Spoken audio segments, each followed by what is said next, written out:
Hello, hello. Hi, my dear darling ink. How are you? How's it going?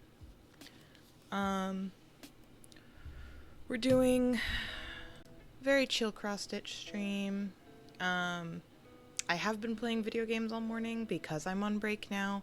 I've got some more work to do, but like schoolwork, but I don't want to do it. So we're gonna work on this. I started a new section. I finished the section that we were working on before. So we're starting on this section today. Or we're continuing on this section, obviously. I've already marked it through here, so we're going to go ahead and fill this in, and we'll move on to another color. What I've got... Oh, God. Lo-fi is being very loud. What I've got is, oh God, Moa coming in with the incorrect spelling of my name. Hello, babe. What's going on, my little boa constrictor? What's up? How's it going, my dear? How are you? So yeah, this is the new pattern that we're working our way through. Obviously, I've marked some bits down already. What we're doing right now is we're stitching in the moon shapes. So we've got these down here that I think will be our next go-to, which are marked right here. I expected you to read it as Gil anyway. No, I am very particular about my name, Moa. How dare you? It's fine. I'm doing good. I'm glad you're doing good, my dear. I'm so happy to hear that. That's so important. I'm glad to hear it. Ooh, rainbow chonk. Oh, I love that, Ink. Oh my goodness, where'd you get that emote? I love it. Cute, cute, cute. Ah, I'm a fan. I need to add a gay frog emote. Where's the... I'm just taking that idea. Where's my pen? I don't have a pen. Oh, I have to sharpen my pencil too. Gay frog emote. Okay, now it's written down. Rainbow Chonkin. I'm low-key thinking of making an Insta for my... Yes! Yes. I think you should. I think you've already given us some fantastic content on the Discord. I think you definitely should. The water is making the frogs gay. Turn the freaking frogs gay. I have to grab my pencil sharpener because I didn't realize how dull this is. Look at that. I can't do anything with that. They're putting fucking chemicals in the water. Turn the freaking frogs gay.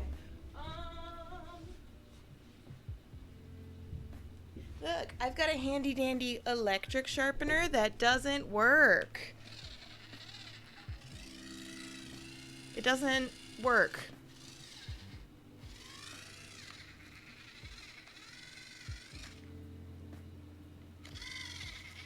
Look. Close enough. I mean, it's better than it was. But yeah, this sharpener sucks.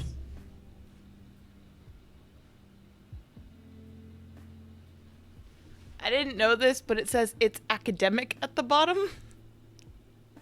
Not 100% sure why, but it does. I guess it's academic.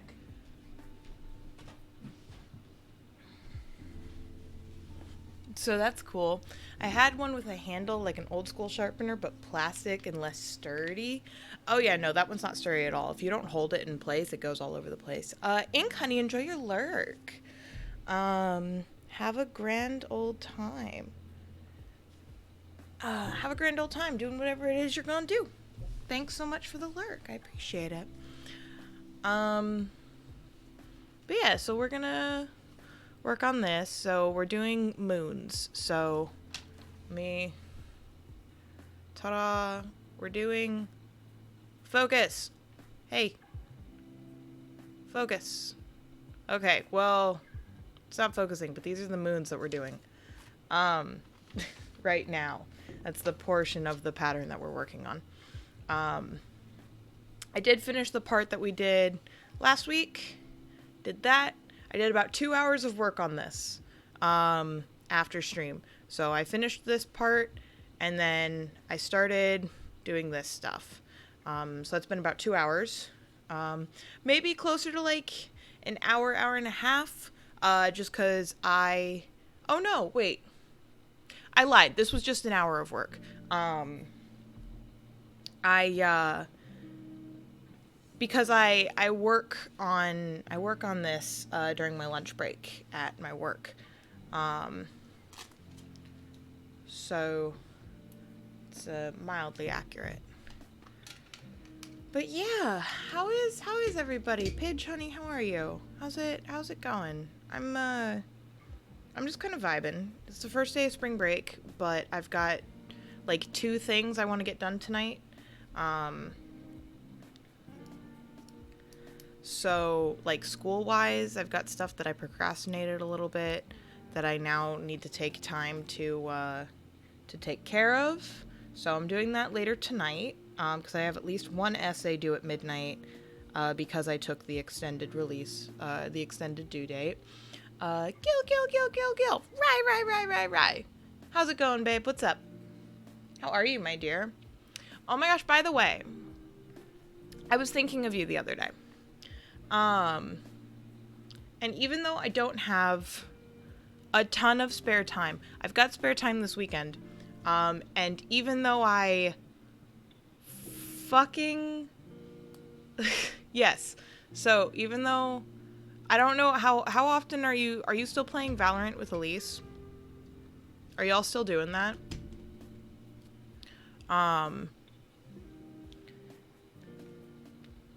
Yeah? Okay. Because I didn't really care for Valorant, but I'm curious to see if it would be different if I was playing with friends. So if you guys are going to play this week, I might want to get in on that. I meant to text you earlier. Or DM you on Discord, but I forgot. Fuck yes? Okay, cool. Because I've got actual time this week to, like, game and hang out. So, for sure. Okay. Because, yeah, I want to see if I feel differently about Valorant if I play with friends. Cool. I'm rested. Fluffing up my head because that needs to happen after his swim in the washing machine. Well, I hope that his swim in the washing machine was fantastic and lovely. And that he is clean boy now. Very clean. This isn't going the way I want it to. Okay. Forfeit Dragon Lord, hi everyone, been quite a minute. It absolutely has. What's going on, my guy? What's up? 1, 2, 3, 4, 5, 6, 7. Then that one. He's very clean boy. Now, posted pic on the Discord, by the way. I saw the one of him in headphones, but was there another one beyond that? That's just adorable and dorky. Yes, I agree. 1, 2, 3, 4, 5, 6, 7. Then that. Perfect. Perfect. But yeah, Dragon, you caught us on a makers and crafting stream instead of one with the video games. So we might honestly hang pictures, maybe drawing pictures to hang in the new apartment. Ooh, how fun! How fun! How long ago, like, are you just, like, still unpacking and whatnot? And just, like, looking to decorate? When I had the benefit that shortly after I moved into my apartment, we had a convention, in my town. So I was able to go there and get a bunch of, like, unique artwork, and stuff. That was so good, and made me feel really nice to be able to, like, support artists. So that's what I did when I moved into my new apartment. But I love because I don't hang up my own artwork. I like my artwork, but I don't know if I like it that much. So good on you, my guy. Good on you. Hell yeah. I love that. Because, yeah, I do not have that kind of confidence in my art.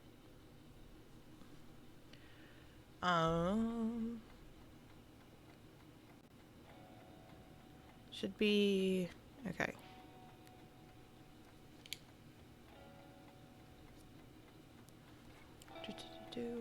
I've been here almost 2 months, but I've been taking the decoration process very slowly. Yeah, that's one of the things that's like, it's really easy to overlook, right?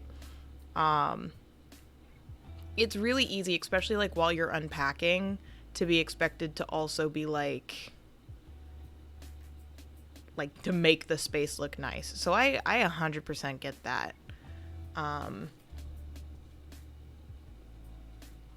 Yeah, I 100% get that. I have a problem. I'm cold, but I get sleepy and comfy warmth. I'm sorry, Rai. I don't know how to solve that for you, my dear.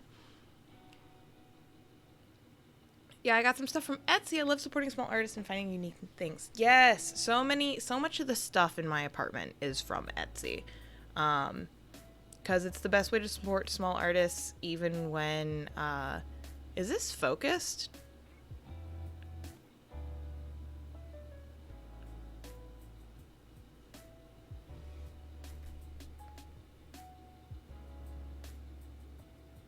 Okay, that looks a little bit better. I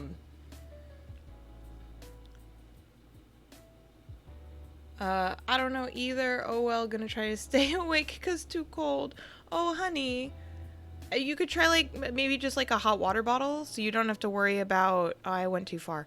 So you don't have to worry about, like, blanket warmth. You could try just a hot water bottle, like, on your feet or something. Sometimes that's something that works really well for me. Ooh, good idea, yeah. Because I've shown you guys the little, I have like one of those microwavable elephants. Like it's a stuffed animal that you can put in the microwave. And it gets all warm. It's full of like rice or something, I'm not sure. But it's my favorite thing. It's my favorite thing, and it's gotten to the point where if I like put it in the microwave and I just hold it, I will fall the fuck asleep. That happened to me the other day. I was watching TV and I was cold, and I went and I grabbed it, and I was like, this'll warm me up, and I laid back down on the couch, and next thing I knew, it was 4 hours later, and I had taken a nap. So if I had my way, a majority of my decor would be plants, but I have to collect them slowly. Oh my gosh, I feel that. Oh my gosh, I feel that.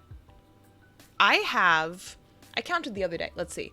I've got 2 pothos plants.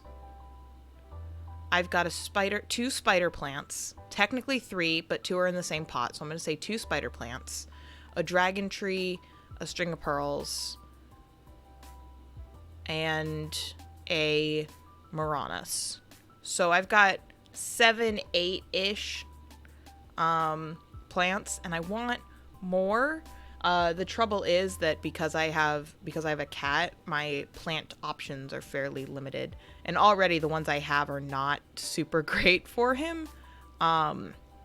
Thankfully, he's not a plant eater, but I do get rightfully concerned about making sure that everything in the apartment is safe for him.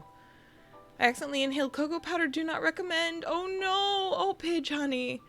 Yeah, that is not a good time.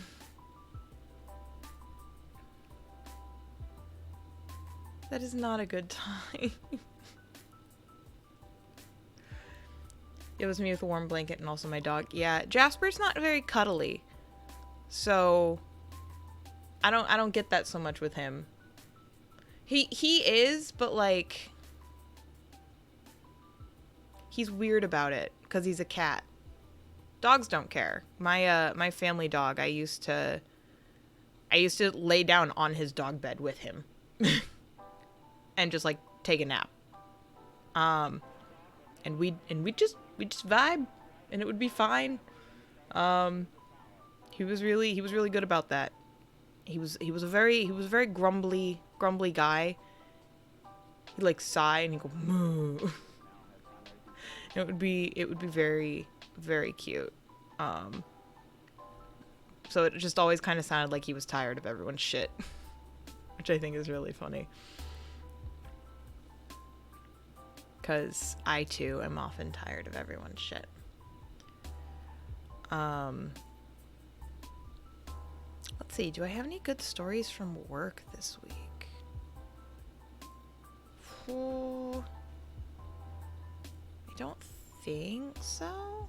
I work with kids, so I usually have some pretty good stories, but I think this week was pretty regular.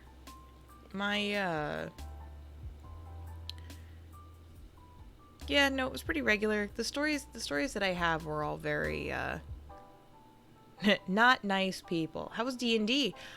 Okay, D&D was kind of slow this week because we had a bit of a player shift.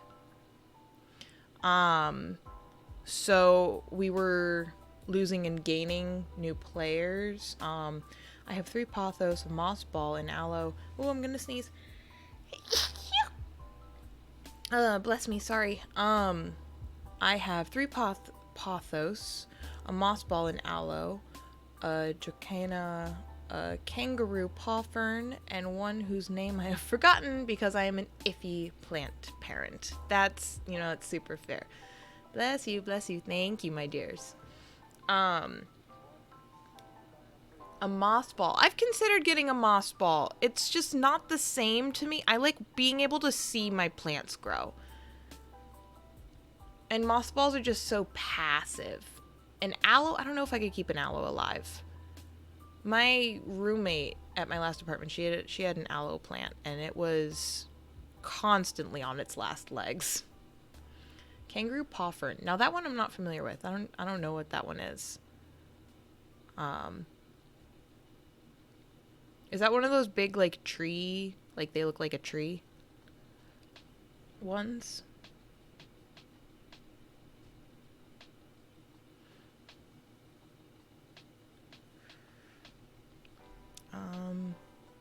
And yeah, so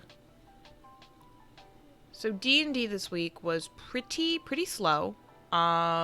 We didn't do very much. So last we left off, I believe I told you guys that we broke into the Garden of the Manor, correct? That's where we left off, and we got we got trapped. I told you guys about that, correct? Honestly, I originally got the moss ball from my beta fish, and he enjoyed it, but then he passed on, and I wasn't about to get rid of the moss ball because it's alive. Hey, you know what? That's super valid. And it's a good, in loving memory of your beta, too. I had a beta fish growing up. I mean, he was technically my brother's beta fish, but I was the one that was often taking care of it. His name was Racer. My kangaroo poffer and his cute little guy in a hanging pot. See, hanging pots. If I could do hanging pots in the apartment, I would. Yeah, if I could do hanging pots in the apartment, I would definitely have way more plants. I just don't have a way to set them up with where I live right now. And obviously, I can't drill into the walls where I live right now either. I don't think that they would be too pleased with me if I did that. Of course, I think in my city they can't do shit about it, but I'm not sure. I heard that as a rumor from a law student that I know, so she may or may not have been lying to me. I use a clothes rack and made it into a plant holder instead. See, yeah, that's what I see a lot of people do. I also don't think I can do that because then I would definitely end up with way too many plants.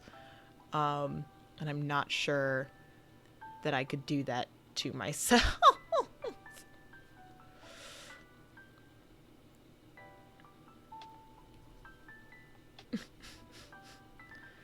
It looks like a display from a magazine, but it's actually just a closet organizer in my living room. I also, here's the thing too, right?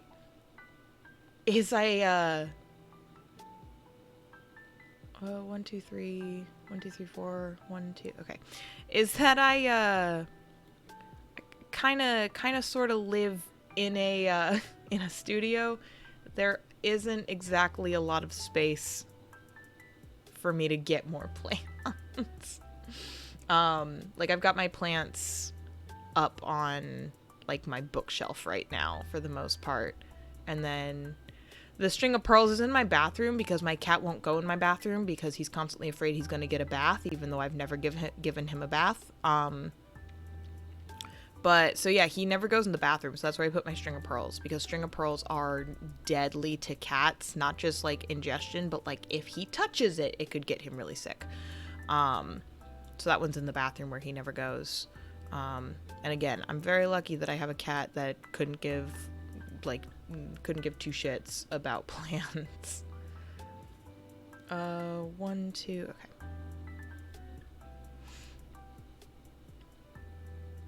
Very, very lucky that Jasper, for the most part, doesn't give a shit. No, the biggest issue that I have is like my dragon tree.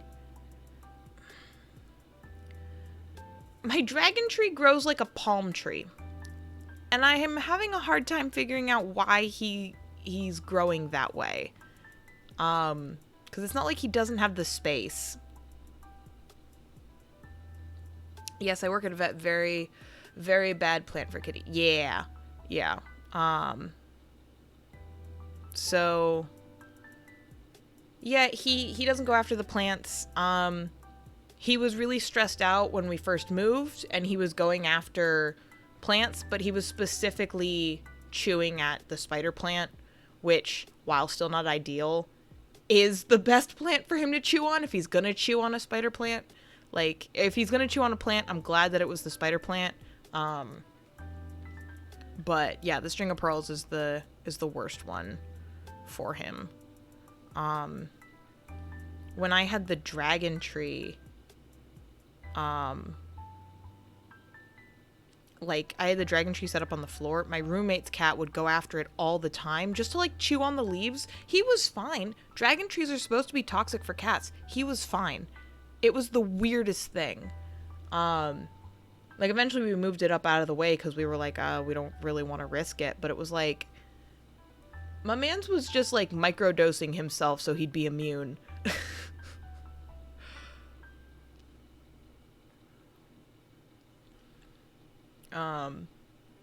But yeah, 100%. Like, I've done my research, and I do my best to keep him safe. Like I said, I'm very lucky that he is a kind of cat that does not go after my plants. So, because the dragon tree has a lot of sentimental value, because it's based off of... My dad had this dragon tree in college, and he used to only water it with beer. And he started dating my mom, and my mom was like, that's terrible, you need to be watering this with water. And she started watering it with water, and it started dying. So my dad just kept watering it with beer. And they kept that tree right up until about 4 years ago, when they moved house, like they moved like across state, with beer. Yep, he was watering it with beer, as college students do, right?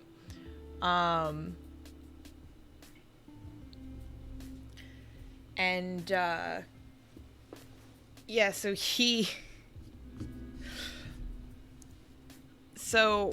they had the dragon tree up to about 4 years ago, and my family just wasn't going to be able to move it, just because it was going to take a lot of time. We were moving on our own, like, it was a whole thing. So my mom took clippings of the dragon tree And be gone, what? My mom took clippings of the dragon tree. So even though we couldn't take the full thing, because the full thing was in this like giant pot that had to be put on like a moving platform. And thank you, Pidge. It had to be put on like this moving platform, like to move it around the house. So like there was no way we were going to be able to take it with us. And so my mom took clippings of it. So there are now 3 from that original one. And my parents have 2 of them, and I have 1. College students are terrifying. Absolutely. I agree. Some animals look for something toxic and require major surgery. Others eat poisonous treats and are fine. Yeah, like I don't know what was up with. Okay, but this cat had also been eating Meow Mix for his whole life.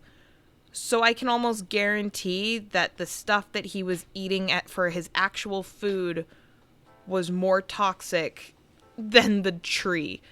Because holy cow. I'm actually supposed to have one there. Okay. Right? Yeah, 1, 2. Okay. And then she like moved him to like a blue buffalo one, which I also, that's it's better than Meow Mix. Meow Mix like mostly plastic.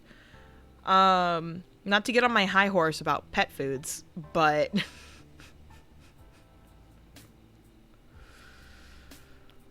I'm very particular about what Jasper eats, which means I spend a lot of money on expensive pet foods. But yeah, so that's part of the reason why I kept the dragon tree even after I got Jasper, because it has a lot of sentimental value, like for me and my family. And then the spider plants are from my mom. My mom raised the spider plants. She's not super great with plants. So the fact that she's able to do, she gets these spider plants to like have offshoots constantly. So I've got a couple offshoots from her spider plants. But then like on the flip side, like she also gave me the string of pearls and my first pothos. And I brought both of those back from the brink of death. Cause she brings them to me and she's like, Gil, it's dying. And I'd take it in and I'd, fix it up, take care of it. That reminds me, I have to take a clipping of the string of pearls for her. She wants to try again. But yeah, no, I thought it was really funny. The string of pearls, when she gave it to me, had like maybe 5 pearls and a bunch of dead stems. And now I've had it for like 2 years, I think. And it's in Spanish, which my family speaks, spider plants are called bad moms because they throw out the babies. That's so funny. That's so funny. I mean, it's true. It's 100% true. My pothos is also vining, which I don't know what to do about that either. But my pothos is vining. That's its own issue.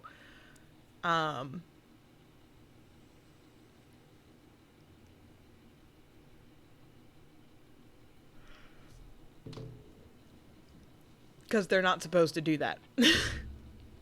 But that's okay.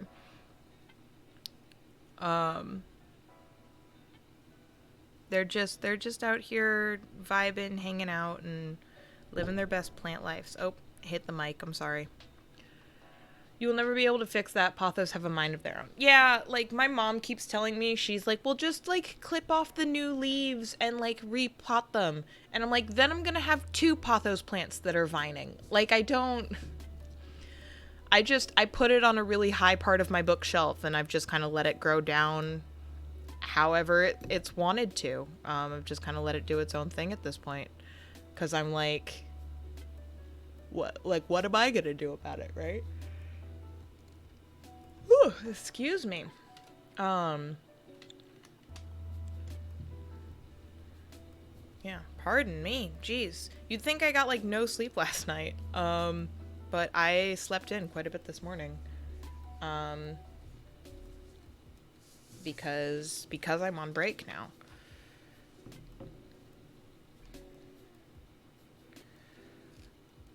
One of mine is literally like not connected to the soil in any way I can see. It is absolutely thriving and has been for months. That is so weird. Like, it just like made itself into an air plant? That's so weird. Plants are wild, man. Plants are wild. I think it's funny, like, my mom's, like, biggest thing about the string of pearls is she was like, I don't know, she's like, I only water it, like, and I don't remember how often she said she was watering it. And I was like, just don't water it. Like, that's it. Because, like, she really doesn't understand how I got it to grow so much. And I'm like, I didn't water it. I just left it alone and put it somewhere super sunny. And it's fine. Like, just leave it alone. It's a succulent. Mama. Absolutely adore my mother. Absolutely adore her. But I'm like, you don't water succulents. If they start to get like a little squishy, then you can water them a little bit. But if they're too squishy, don't water them. But if they're, and string of pearls, I think, are honestly one of the easier succulents to take care of anyway. I used to soak and drain every couple of weeks method with most of mine. I've seen that. I tend to do a, I still top water all of my plants. I'm aware of this method. I still choose to top water, just because that's what's been working really well for this one. And I've got things like the Marantas prefers a humid environment, so it wants water on its leaves. So there's things like that, or once a month more likely, when I remember it. Yeah. See, I wait when the pearls on the string of pearls start to shrivel up a little bit. That's when I'll go ahead and water it. But that happens like maybe every 6 weeks, maybe. So it's not something I have to keep too close an eye on, really. Let's see, 1, 2, and then down. Okay.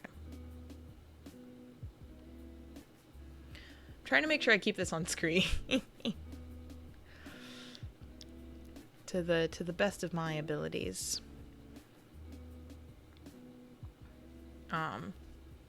But no, I absolutely adore my plants, and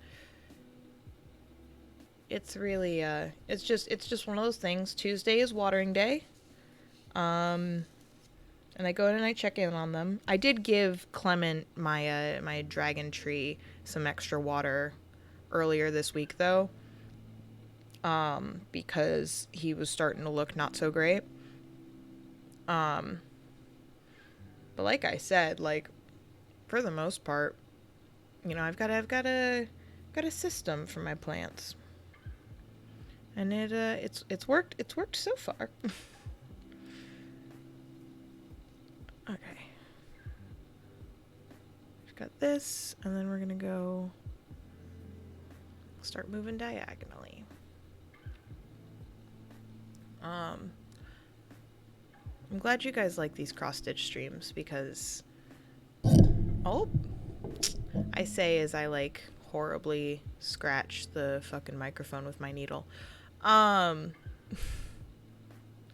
glad you guys like these cross-stitch streams, because it allows me to get work done on this stuff and I get to just kind of vibe and hang out with y'all, and do the art stuff. I started working on the that rebranding stuff that I'd been talking about last week. Let's see, 1, 2, 3, 4. I started working on that rebranding stuff that I was talking to you guys about last week. It has been harder than I thought it was going to be, figuring out how that's going to come about to be. I have ended up leaning a little bit towards like pastel vaporwave. So we'll see if that sticks. Or like cozy colored vaporwave at the very least, cuz let's see, 1 and then 1 2 1 and then 1 2. Hold on this ding dang second. 1 2 1 2 1 2 3 1 2 3 4. Oh, there is an extra one. So it's actually 5 diagonal. 1 2 3 4 5. Okay. Vaporwave, yeah.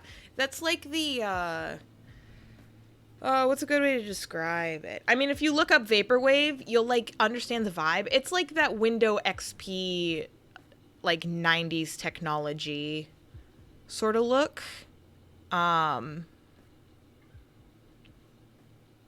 it's also a little, like, funky. It lends itself really well to, like, collage design, too, which I like. Because I think I want to add some collage elements to my rebrand, because I think that that's very on brand for me in the channel and the kind of art that I like to do. So I want to have some collage aspects to it. So yeah, that's kind of where I'm leaning. But I want to keep the, like, cozy palette we have, as well. And, I like our little guy. Our little guy might change a little bit as well. I haven't quite decided yet.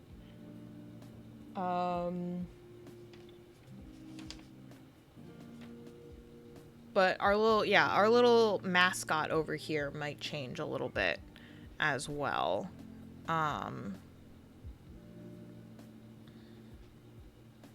We'll see. I've mentioned it before, and I've mentioned it in my about. I do all of this stuff in Canva.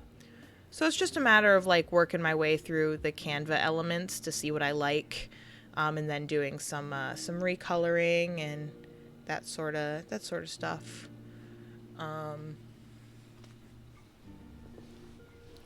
Just adjusting in my chair.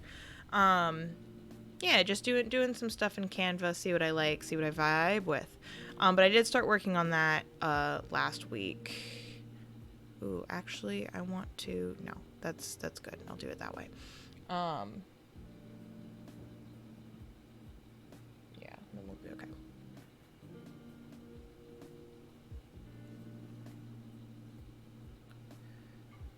Because I should be able to go across here.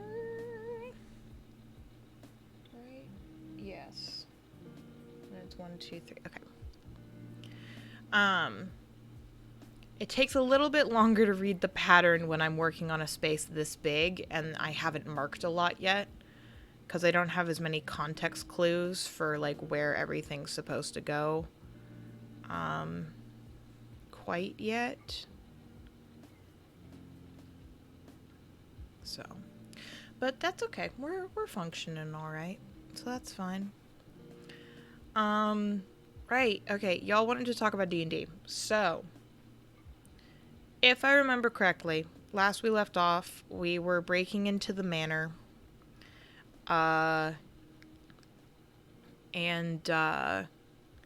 We broke into the manor gardens and we got caught by the guards. And we hear this, like, mini dragon coming to kill us. So, between sessions, we lost 2 of our players and gained a new player. So obviously that was going to take some time. Basically what happened is at the beginning of the session, the DM describes that the guy who throws rocks and our bard both leave. The guy who throws rocks is disintegrated by a lightning bolt from the dragon. And the bard runs away, basically. Just leaves. So that happened, and obviously the party is kind of freaking out, realizing we are hella outmatched. And our druid casts Pass Without a Trace, and we run into the woods to hide. And our druid notices this path in the woods, so we start to follow it.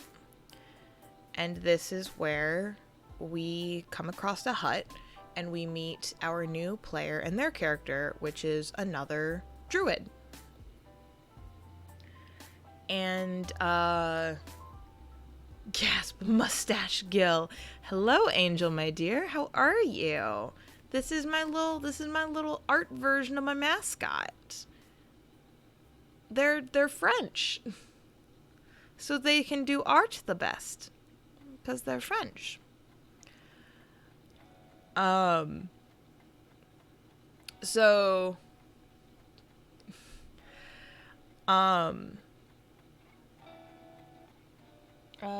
Reading the pattern. Okay. So they, so we meet the new character, which is another healing druid. This one is also a pacifist. So we get chatting to them, come to find out their mentor had just died. So we hold a funeral for this mentor, in this druid circle. And our original druid, he's messing with a rock, and he fails a wisdom save, and it's oh, that's weird. Okay. But nothing really happened, and so we didn't think too much about it. And time goes by. We're welcomed into this new character's home. 1, 2, 3, 4, 5, 6, 7. 1, 2, 3, 4, 5, 6, 7. Okay. We're welcomed into this new character's home, so we spend the night at the cabin. And the druid pulls my character aside and is like, "Hey, I don't feel so good. Just keep an eye on me, will you? 'Cause this is weird." And and Ira's like, "Yeah, for sure. Okay." So she agrees and goes back inside the hut. A bunch of people decide they're gonna sleep outside. Ira wants to sleep inside, so she stays inside. What she doesn't know is that overnight, our druid just wanders out into the forest by himself. He just wanders out, sleepwalking, or something like that. The other 2 that decide to sleep outside, our sorcerer and our what are they called? Artificer. They decide to sleep outside. They wake up and the druid is gone. So the artificer fails his check and is basically you know what? Breakfast smells really good. I'm going to go eat breakfast. And leaves. And so thankfully the sorcerer passed his check and goes out and finds the druid just out in the middle of the woods. And doesn't have any recollection of how they got there, what happened, none of that. So they eventually make their way back. And they make their way back, and that's when they hear the beating of wings of the dragon overhead that they had fought or had disintegrated their other party member. And we just hear it pass overhead. And we're chatting about like what's happened, what we're gonna do, and at this point, like we're catching this new character up on like what we've been up to, what's been happening, why we're afraid that this dragon is looking for us. Come to find out that this new character's old mentor that we had just buried was friends with the dragon that we're meant to go talk to. So just as a refresher, we were hired by a shadow government to stop a dragon from siding with the cults, so the cults don't get too powerful. So, turns out that this dark lady, hi Gil, hi Lee, how are you, babe? What's going on? How are you, my love? How's it going? We're just here working on cross stitch and talking about D&D.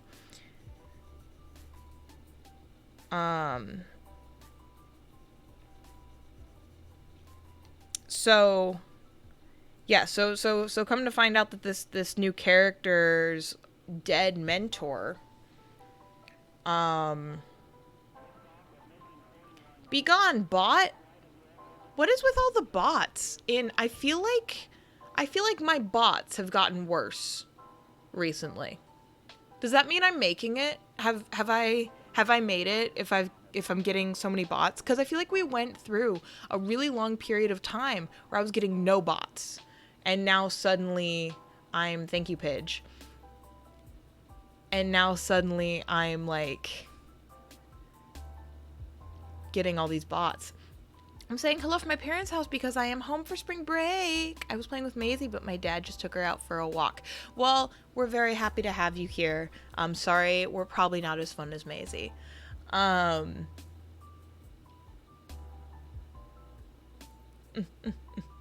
didn't see Dragon Fuse go. Oh, you guys met up? How sweet.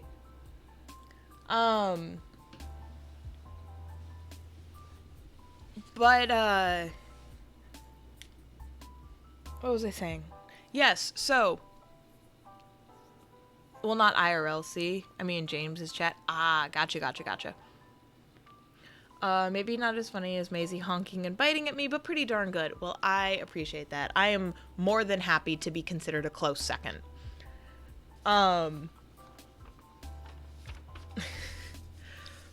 So, so the dragon that we're supposed to, she's called the Dark Lady. And she, no, I'm pretty sure we live in different countries. Ah, see, that'll do it. Gil, I did the thing. What thing did you do? What's the thing? I'll continue my D&D story in just a minute. I'm gonna knot this off first. Affiliate go Burr. Ooh, look at you, Angel. Congrats, my dear. Hell yeah. Walked in the door and she threw herself against my legs and honked and wiggled. I did miss my puppy. Oh, Lee, that's so cute. Yep, done did it. Congrats. Hell yeah, Angel. I'm so proud of you, my dear. That's awesome. Woo! A round of applause. You can't see me. Maybe like, round of applause. Now you guys can see. Absolutely congrats, my dear. That's a huge milestone. You should be very proud.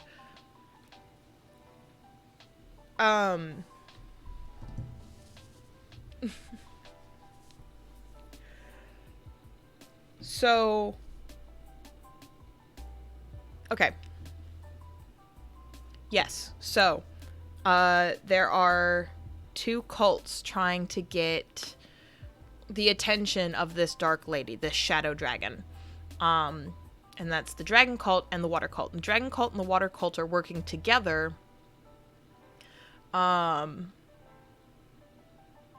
And they're, I love how I hit the community thing a while before affiliate. Which community thing? My out of order ass.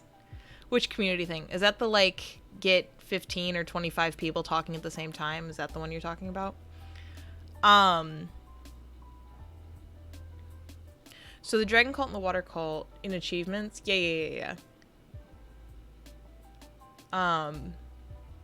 The Dragon Cult and the Water Cult are teaming up to get the Shadow Dragon on their side.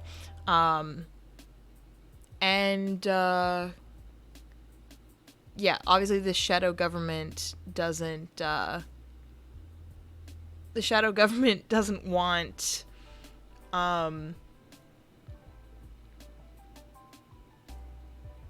every time you say dragon, I get slight whiplash. I used to listen for my name when I'm Motto. I'm sorry. I'm sorry, dragon. There's a lot of dragons happening in my game right now.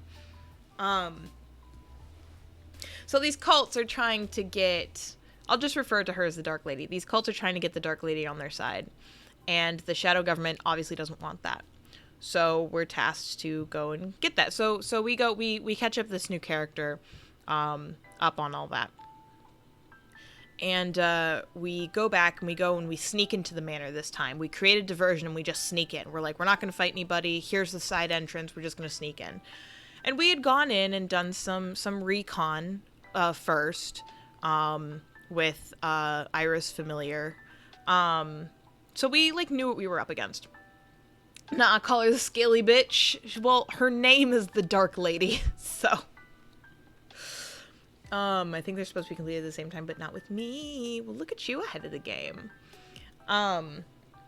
So we head down, and she's like, oh ho ho, I will talk to you if you can find me, because you're not cultist. If you were cultist, I would murder you. And I was like, oh, okay, cool. That's super chill. And good to know we are not cultists. That's especially good because one of the things that we were bouncing around as like an idea for getting into the manor was that we might knock out some cultists and take their clothes and dress up as cultists, which obviously would have gone very, very poorly for us if we had done that. So I'm glad that we didn't, because she would have murked us. But we head down into the cellar, and we're we head down into the cellar, and we're poking around. She's like, you know, if you can find me, we'll chat about some information. I was like, okay. So we're poking around trying to find her. We know that like she's gonna be hanging out in the darkest spot and whatnot. And so we, our druid spots this secret door, as we're walking down these hella dark hallways. Our druid spots the secret door. We go in the secret door, and boom, she's right there. Like, super easy to find her. Like, not difficult at all. And so we spend a lot of time talking to her, and we find out about all the different cults. So we already defeated the air cult, and we find out more about the water cult and the water cult's prince. Basically, this is the Princes of the Apocalypse campaign. So basically, each element has their, Prince of the Apocalypse, aptly named. So we hold on, I'm just gonna read this, see where I need to be. Okay. So she gives us a bunch of information about the different cultists and reveals to us that the last cult that we choose to deal with is gonna be the one that has enough time to the last cult that we choose to deal with. So we already got the air cult. So we've got 3 more to go. Whichever one we deal with last is going to have enough time to summon their prince. So we'll have to fight the elemental prince too. So what we learn is that the leader of the water cult is a intensely powerful spellcaster. to the point that he can cast like 9th level spells. So that's terrifying news. We find out that, so that's intensely terrifying news.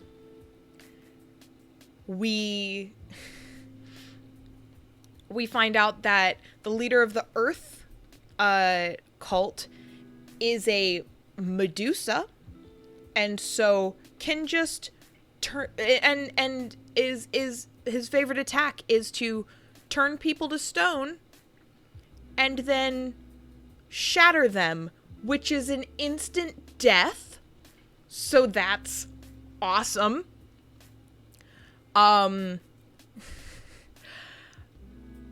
We also, and then we find out that they, unless they're Medusa, then it's a Gorgon. I'm just saying it the way that my DM described it. A Gorgon. Yes, sure. Angel. Okay.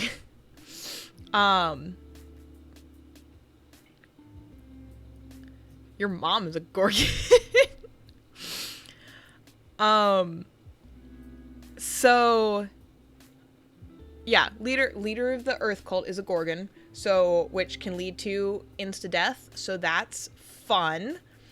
And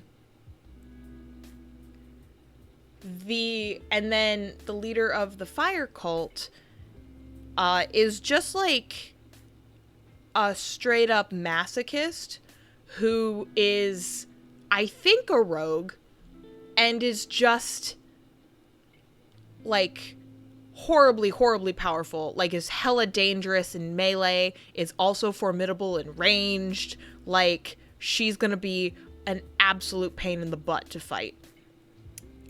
And again, whichever one we choose to do last is the one that's gonna have their like master summoned.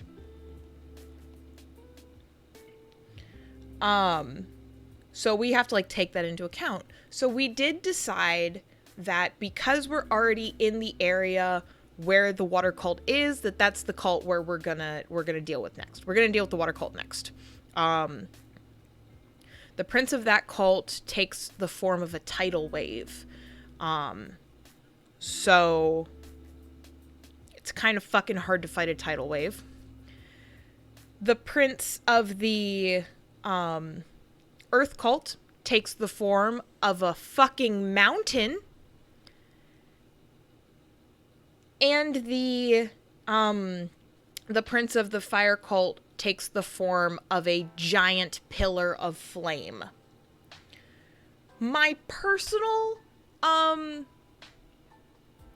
my personal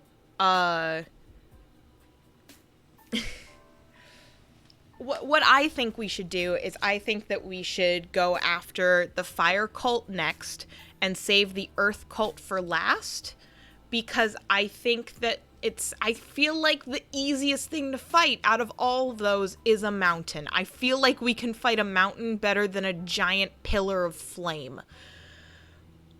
But that's just me, and like I said, we're gonna go take care of the water cult currently. So we decide to do that, and in addition, as we're chatting with the Dark Lady, she's like, hey, by the way, okay, the Fire Lady sounds like a girl boss, though. Honestly, yes. I head off for now. All right, I'll see you later, Angel, my dear. Thanks so much for stopping by. D&D hurt my head. Oh, I'm sorry, my dear. That's what we do. Is we do crafting. We talk about D&D. Have you seen that meme that's like, I support women's rights, but I also support women's wrongs. I love it when they do bad things. Yes, I have seen that. Yeah, you can chop up a mountain. Oh, you absolutely can. Yeah. Yeah, you can't chop up, like, a pillar of flame. So, she's like... So, we're talking to the Dark Lady, and she's like, hey, yo, by the way, there's a bunch of cultists still up in the manor. If you drive them away or kill them or whatever, you can, like, have the manor, and I'll help you make it a safe space and, like, a place of operations. So basically, we've got our fucking home base just as soon as we clear it out, which is phenomenal. Absolutely phenomenal. Like, we're gonna get our home base. All we have to do is clear it out. Easy peasy. One of the things that Ira did see when she was doing recon is that there was a giant crocodile in the ballroom, but I think we'll cross that bridge when we get to it. We'll deal with that later. So we're let's see, 1, 2, 3. Is it just those 3? Yes. I feel like since becoming a VTuber, I've become much more prone to brain mushiness. See, that's interesting. That's interesting. I know a lot of people say that doing like face cam like takes a lot out of them, but I think I actually lose more energy when like I can't see my face, you know? Or like I don't have a camera on. So like this kind of art stream works fine for me and my energy levels. Especially good when I'm burnt out, but that's interesting. But yeah, so we've essentially got like a base of operations that's like, I think a lot about a moment in early Taz balance where Travis got mad that his attack didn't land because he was using an axe and they were fighting a slime monster, and Griffin was like, okay, so you're making a peanut butter and jelly and you drop some jelly on the counter, you're just gonna start fucking chopping at it with a knife. That's a very, yes, it's, yeah.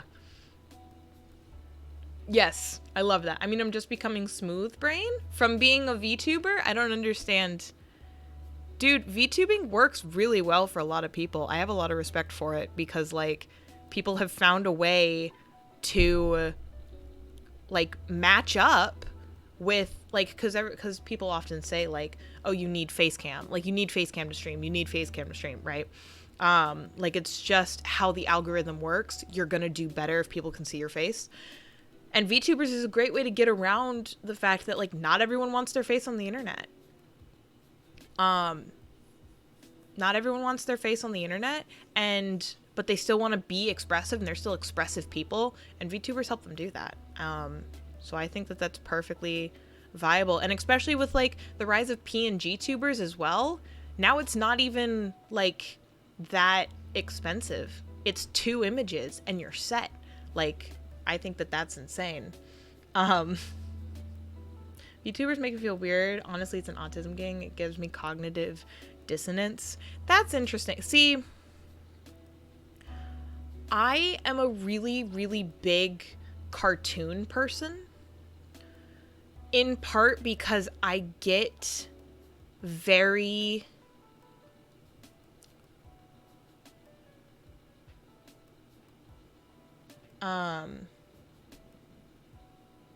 I need to look up the term cognitive dissonance just to make sure that I'm thinking of the right thing real quick.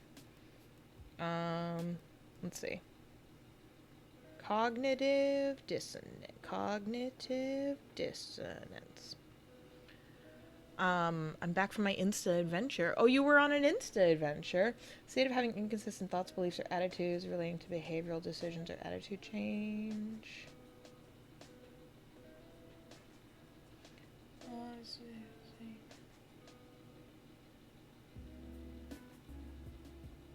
Gotcha. The state of having inconsistent. Yeah, I've got it. I've got my phone.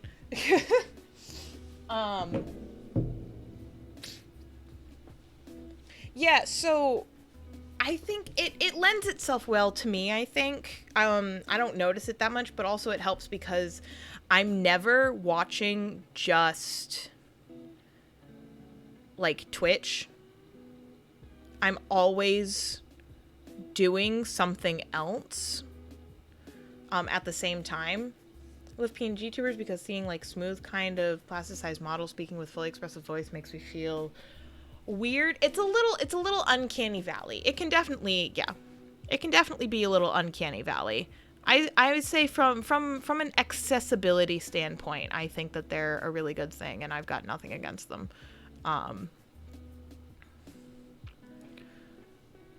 So, but I understand what you're saying.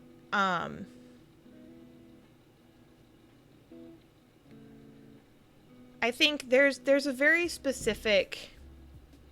I think VTubers are great for creators with dysphoria, dysmorphia, etc. I have trouble even putting my voice online because dysphoria. Yeah, that's super super valid. Like, as someone who identifies in a trans mask lens, I recognize that my voice can be very. I don't have dysphoria associated with my voice, but I do recognize that it creates situations wherein I would otherwise pass, and I don't specifically because of my voice. That being said, I think part of it is also that I have spent a lot of time in my life listening to my own voice because I did YouTube for like 4 years, and because I've done voice acting and all of that stuff, I've been put in positions constantly where I am hearing my own voice. And so I often consider that if I didn't spend all that time listening to my own voice, if I would feel more dysphoric about it, and how it affects my personal presentation of my gender. I think that says a lot, especially since like so many people are really like bound and determined to the fact that like they hate their own voice on recording because it sounds weird. And yeah, if you're not used to hearing your voice like that, like I totally get it, 100%. I'm put in a very different position from that, which I think is interesting from a dysphoria standpoint. Because like I said, otherwise, for the most part, I can get away with it. I'm very privileged in that fact. But no, yeah, I get it. I've come across, it's interesting because I started using the they he pronouns a little bit ago. It's definitely been a minute, and so it's also the first time, like especially at work, because we have pronoun pins at my work, because they're like super inclusive and awesome. It's the first time that I've personally experienced transphobia, and it's in part because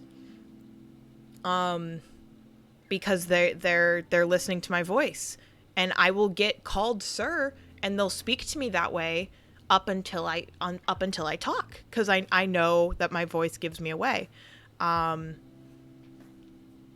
But changing the pitch of your voice also like fucks with your whole, can really fuck with your vocal cords, especially trying to make your voice artificially deeper. That's actually harder on your vocal cords than going into a higher voice, believe it or not. So that especially limits avenues for FTM individuals to experiment with their voice, because there is not that that avenue. In addition, like the in addition, like you've got like someone like me, I'm hella expressive. I'm a very expressive person, and cis men traditionally are not. So that also puts me at a disadvantage, because I'm not about to I'm not about to like I'm not about to like tone down my personality to pass more, right? I'd like to pass, of course, but I'm not about to change the way that I am in order to do so. Which is my own personal breakdown of toxic masculinity and how I am approaching that subject personally, which is another thing that isn't really, I think, talked about enough in the trans community, is that there's so much breakdown that has to happen around like your own personal social norms. You don't just like come out and then like suddenly know exactly how you're expressing, because like holy fuck. Let me catch up on chat for a second. I've become used to my voice. It's still weird to hear how I sound, really, but yeah, I used to hate my voice, but then I got self-confidence. I'm sexy. Hell yeah, you are, babe. Being my main clipper helped me not feel weird about it. Yeah, if you're listening to your voice a lot, it gets a lot easier. Yeah, people will assume I'm more masculine andro until I talk, and I sound like a 6-year-old on helium. I get that. I was thinking of getting my pronouns pinned a while back. My dad said not to because people will think the opposite. Ugh, transphobia against someone who isn't trans. Idiots. Okay, but But I still think you should. I still think you should, because I think it is imperative. I'm a big proponent of cis people should have their pronouns in their bios. Should wear pronoun pins. Should do this and that and this and that. Because if it is more, if it is a bigger, if it is a more widespread construct, then it's easier for trans people to fit in better, and for it to just be assumed that what is read is what is accurate, without room for like guesswork, like, oh, if they have their pronouns then they must be XYZ, they must be trans, non-binary, gender fluid, agender, etc., etc. I've also had friends tell me several times that my voice gives them ASMR tinglies, which I find quite flattering. That is quite flattering. After I leave my parents' house, I do have pronouns bios everywhere. Yes, I'm a big proponent of that. I'm just saying it. I'm saying it not necessarily just for you either, Angel. I'm just saying it like in general. I think cis people should have their pronouns in their bio, just as much. Like, and trans, that doesn't mean that trans people necessarily have to, but I think cis people doing it makes it more acceptable for trans individuals. Obviously, don't do anything that's going to put you or could put you or others in danger, because we live in a scary, scary world. But I think if I used a voice mod or something, even mess with my mic, I'd be happier in VCs, because at least I'm scared to get too excited, and happy because then my voice is squeaky. Yeah, I can understand that for sure. It's really interesting that we're talking about voice stuff, because I was legitimately messing around with the pitch of my voice, like last night.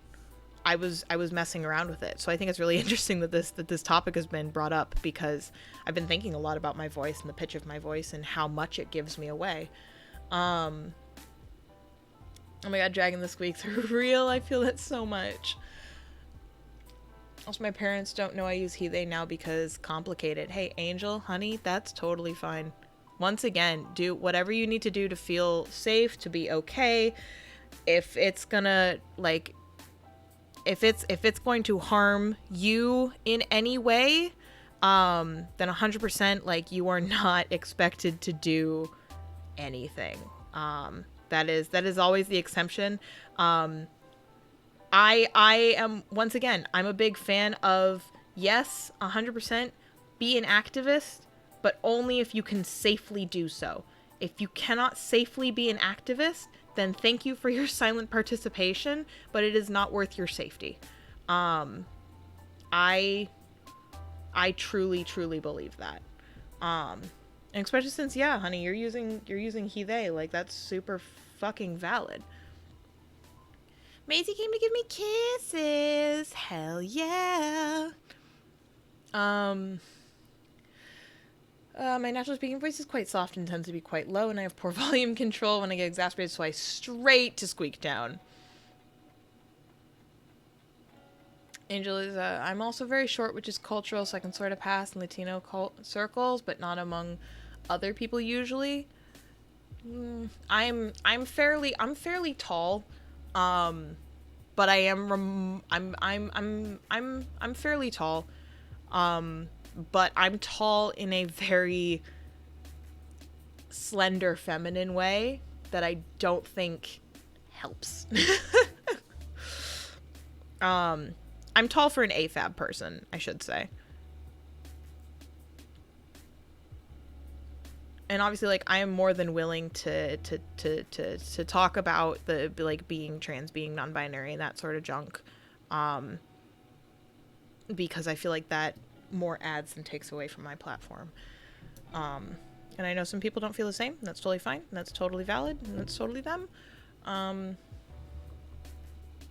But I had a, I thought it was that I don't remember voices. Average height, some people call me short. As far as height goes, my username is a close estimation. Damn, younger friends being taller because science. Yep, because science is a close estimation. Oh. I mean, I think that no matter no matter your like physical traits, gender identity is still hella fucking valid. Um and it is because gender exists that we feel these pressures of gender norms. And once again, that kind of goes back to the how many stereotypes around gender and gender norms has to be taken out and taken into account when you're going through this like gender affirming, gender changing situation, because holy fuck, dude, it'll fuck you up, right? Like it'll mess with you because there's so many. I'm not 4 feet tall, but I'm not 5 foot either, so 4 foot was a high school nickname. Gotcha. Maisie just put her head down and rubbed her face in the carpet, butt in the air, all the way out of my room, flopped down the top of the stairs. Oh my god, she's so silly. We stan Maisie. We stan so much. I better be getting pictures. Pictures best be on the way, my dear. Let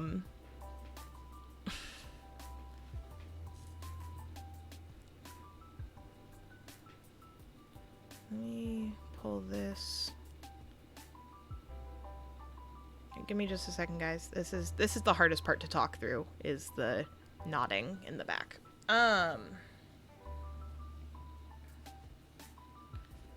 You better stand, Maisie. We do. I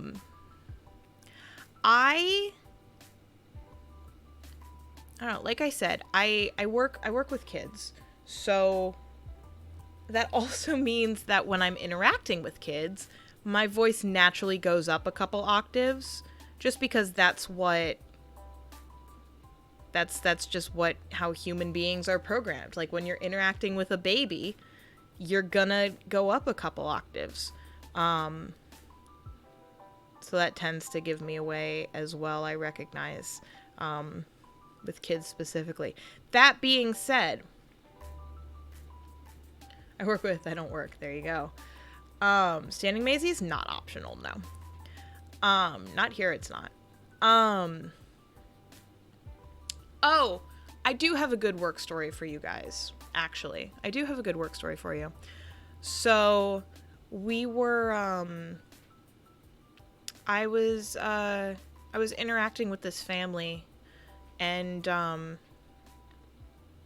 I'd interacted with them a little bit, and then I'd left, gone my own thing, came back, and as they were leaving, the older kiddo in their group, maybe, if I had to guess, maybe like 12, 13, as they were walking past, they kind of like separated themselves from their parents a little bit, so they were lagging behind a little bit. And they, like, as they were passing me, they were like, "I like your pronouns, by the way," and like left like really quickly. And it made me feel so warm and fuzzy on the inside.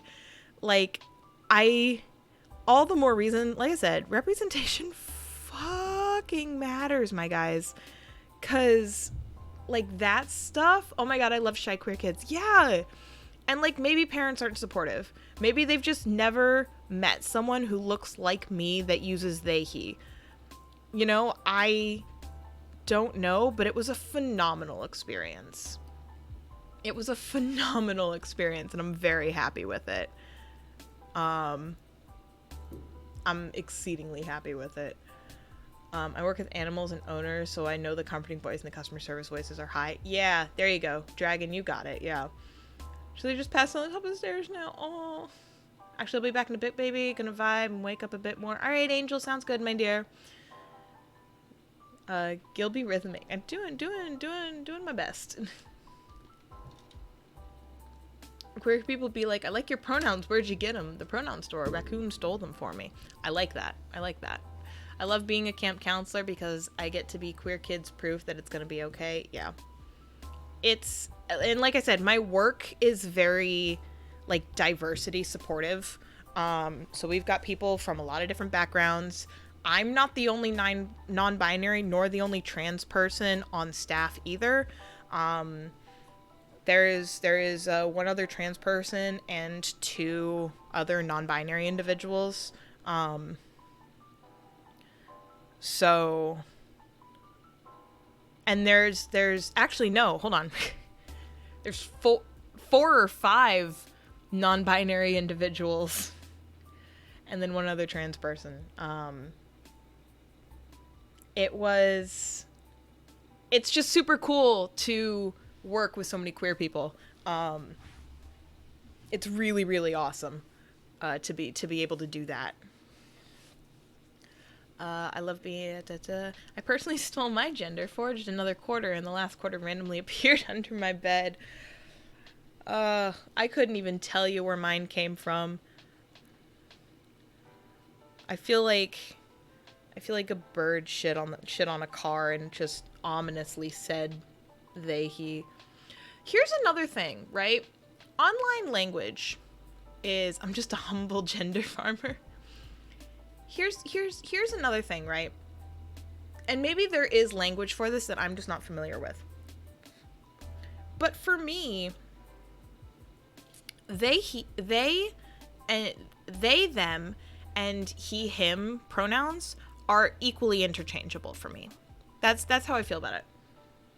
I don't have a preference towards either, but there isn't really a way to write that in online spaces because your choices are either they/he or he/they. Like, I don't know how that's described or how that's put in online spaces because it's just so important, right?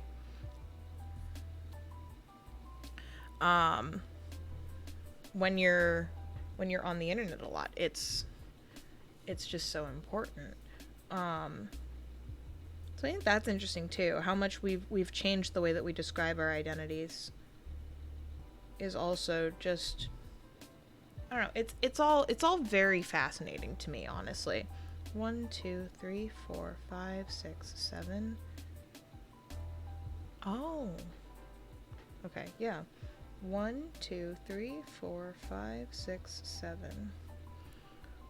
1, 2, 3, 4, 5, 6, 7, and then 8. Is that right? Yeah. 1, 2, 3, 4, 5, 6, 7. Okay.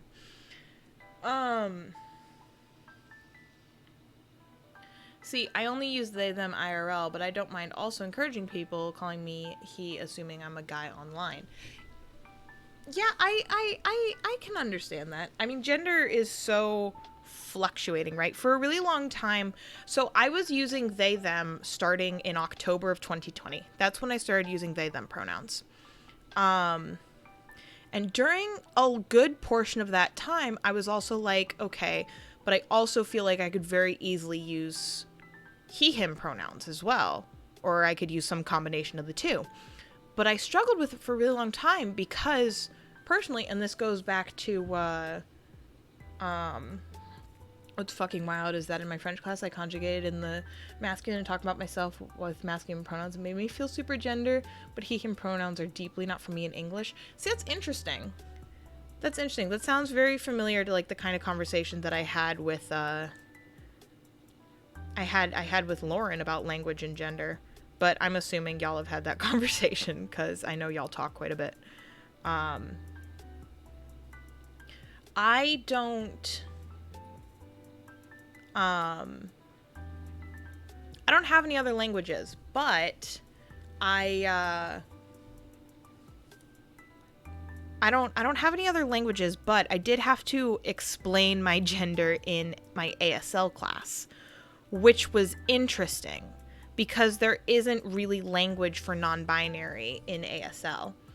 Yeah, dang, it's rough when your other language uses gendered words. Technically, Spanish does have gender-neutral terms, but I almost always use masculine because masculine is also the default mixed crowd, or I don't know the gender. Oh, interesting. Interesting. Me and Lauren are, like, attached to the hip half the time. Y'all are adorable. Guess what? What's going on, Rye? What's up, babe? Does this have to do with your crush? Sounds like languages or something you collect. LOL. I fell asleep. Rye! Oh, well. I hope it was a good nap, my dear. I mean, if you needed the sleep, you needed the sleep, my dear.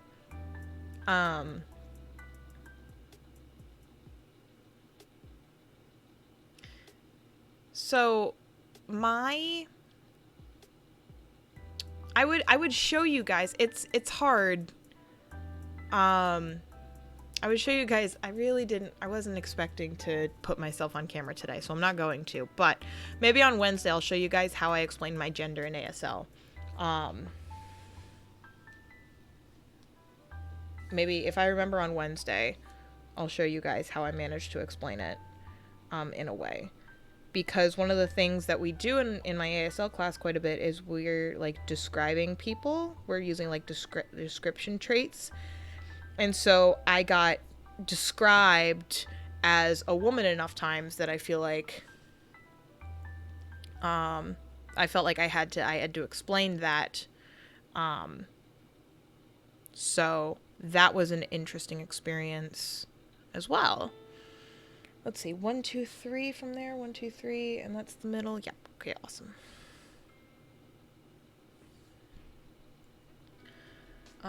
Also, Dragon, I recently changed my user and I feel super warm and fuzzy about someone calling me son. I just want you to know it makes me feel nice. Aww.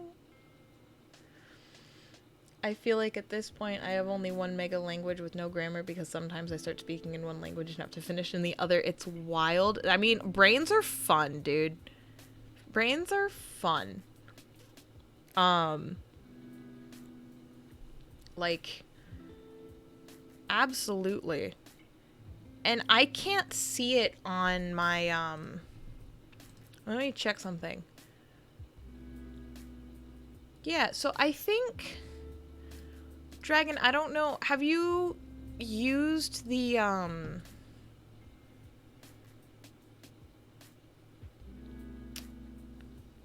I don't remember what I was gonna say. I'm so sorry. Also, I have no idea what we're talking about, but you said my crush, so I should tell you that for his birthday, which was on the 4th, I made him a fan cake. Yeah, you told me about that. You simp. Yeah. Some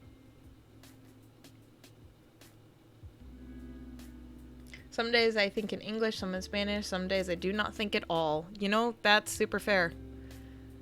The other day, so I've been learning ASL for like almost 3 months now. Wait, I did? Ringo's Bird. Yeah, it's okay, hun.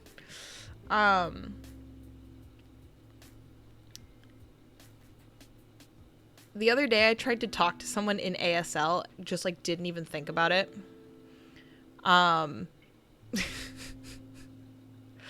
Cause she and I were talking about the test. As we were like walking around, we were talking about the test that we had just taken. And we were, you know, we weren't that far away from the classroom. So I was like, oh, what'd you get for this answer? And she was kind of like, you know, hold on, like this. And I was like, oh, you know, like, did you like, was it A, B, C, D? Like, and I literally like said those to her. And she just kind of looked at me and I did not understand for like a solid couple seconds why she wouldn't answer me. Whoops-a-daisies. Because ASL has really just come really naturally to me. So, and I think it's in part because I fucking talk with my hands anyway. So, bows. What was I gonna say before? I was gonna say something before I read Lee's message, and I don't remember what it was. Dang it. Is that 3 underneath? Yeah. Hold on. Are you trying to tell me I didn't finish writing these down? Oh my gosh, I'm missing so many sections down here. Hold on. I have to do some more marking.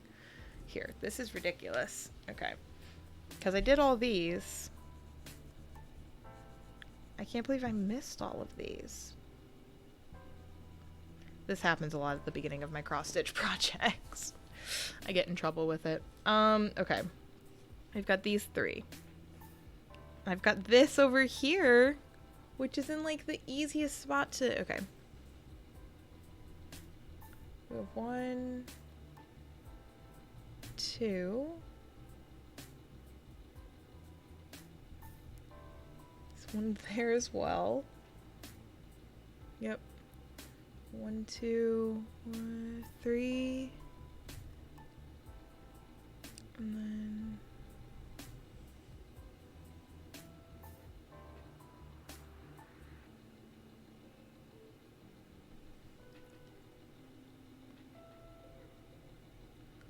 yeah, and then a diagonal one, and then it's 1, 2, 3, 4, 5, 6. 1, 2, 3, 4, 5, 6. I think being quick talked is what made French come so naturally to me. Yeah. Well, in my family and with certain coworkers, I speak a mixture of Spanish and English and literally a smush of both, so now it's hard to speak nothing but English to my English-only coworkers. I've gotten much better at slowing down, especially since becoming a camp counselor, but I think that is what helps me with spoken French. French is done pretty quick. So I get that. French is done pretty quick. Although if you ask me to talk to Spanish-only customer over the phone, I'm like, nope, rather not. Oh yeah, Lisa, happy for you. It takes time to be able to like enunciate properly, right? 1, 2, 3, 4, 5, 6. Okay. 1, 2, 3, 4, 5, 6, and then we've got 1, 2, 3. 1, 2, 3.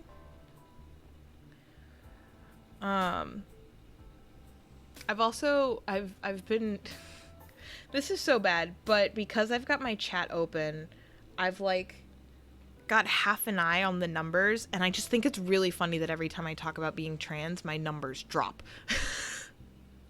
I just think that's really funny because people come to like hang out and do cross stitch, and then I'm like, haha, politics, and then they get scared and run away. 1, 2, there we go. 1, 2, let's see, 1, 2, 3, 4, 5. 1, 2, 3, 4, perfect. 1, 2, and then diagonal. 1, 2. Like, haha, I'm a liberal. You've been bamboozled. Okay, I think that's the only section I was missing. What is this whole middle section? Oh, I just didn't mark it. Okay.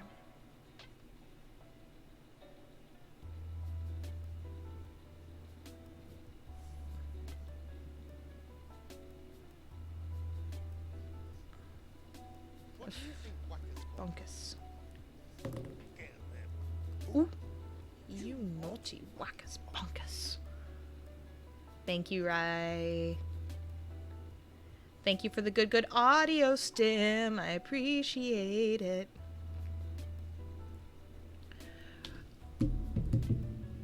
What do we got? Someone told me French is Spanish, but spoken in cursive? I don't know enough about those two languages to really say. But as we move along the French course, my professor has been explaining that a lot of grammatical rules in French pertain to spoken French, but the language is supposed to flow continuously. That's interesting. That's very interesting. Exactly, like cursive dragon.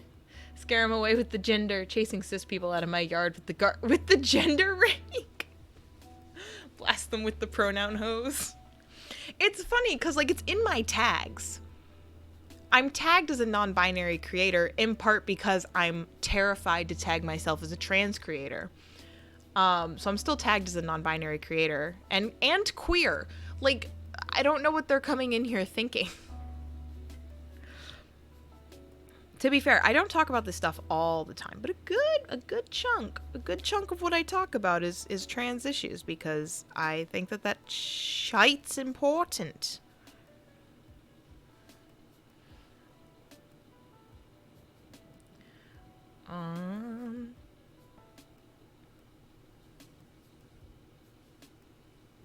Yeah, that's our that's the pronoun extension. I use it so I know the people's pronouns in chat. I need to update my pronouns in the extension, but I highly recommend using it. I find that it's used by a lot of different people on Twitch, and I think it's also a really good way of identifying who's an ally.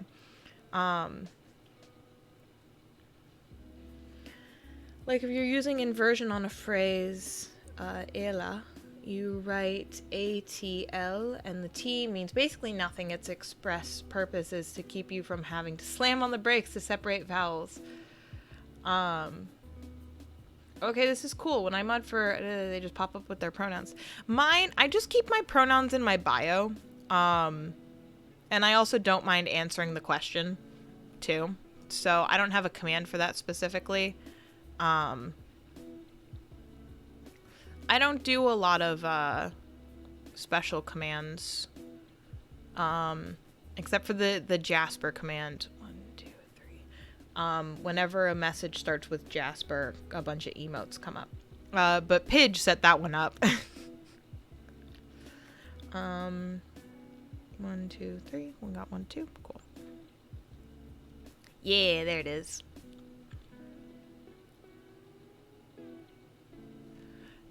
When streamers don't have their pronouns in their bio, I feel like the SpongeBob caveman meme. Who are you? Elise did? Oh, Elise did it? Okay. Elise did it then. We'll give credit where credit's due. Of course. Give credit where credit's due. Absolutely adore dear darling Elise. I miss her so much. Because stream time changes. She's back in the office, so she can't like cheat and hang out here instead. But it's okay. We love her. And honestly, the time of my streams might freaking change again once I graduate. We'll see. But that's a couple months out, so wouldn't worry about it too much. I love modding for James because they let us add quotes, and it is a privilege the entire community gladly abuses. Oh, we've got the quotes command. We've got the quotes command as well.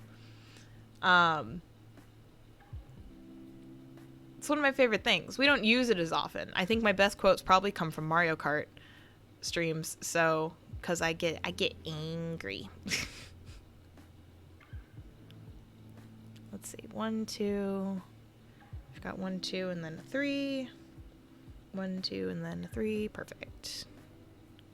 Pop that there.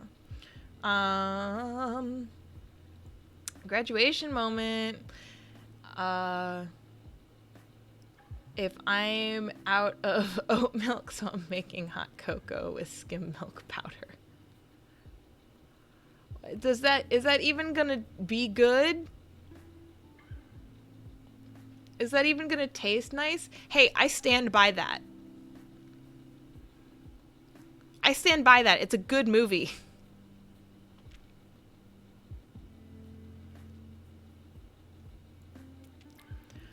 Oat milk hot cocoa tastes like Cocoa Rice Krispies. See, I think I would buy oat milk and use it in more stuff if it wasn't like... if it didn't go bad so fast. Because oat milk goes bad really quickly. So I just can't get through it fast enough. Otherwise, I think I'd use it more.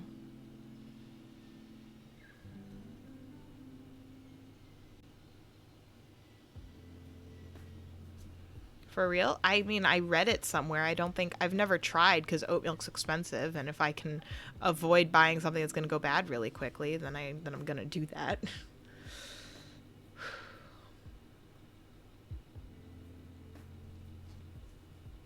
Oatly keeps for 5 days. See, like that's not long enough for me. Mine lasted 2 weeks. Yeah, I'd need it to last for about 2 weeks for mine, yeah. Was I drinking bad oat milk? You might have been. I know it's normal for me because most plant-based milk here lasts for 5 days. See, that's what I read online too. What kind of oat milk are you drinking, Lee? What's this fancy 2 week? I only got it once, and it was because they were out of soy milk. I've been wanting to switch to oat milk because it's one of the better milk alternatives that takes the least amount of water. So it's like good for the environment, but I don't know. It was the full fat Oatly. Oh, soy milk, my beloved. You're beloved. Um.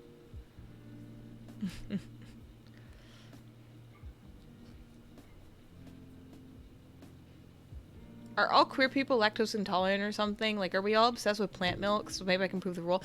I'm a really big fan of oat milk, but I am also very closely attached to my coffee creamer.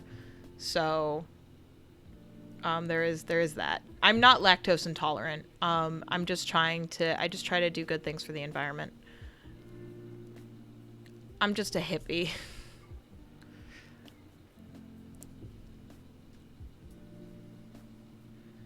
I mean, I don't really agree with how fast it'll spoil, but hey, you get what you can get. Yeah. Yeah, that makes sense.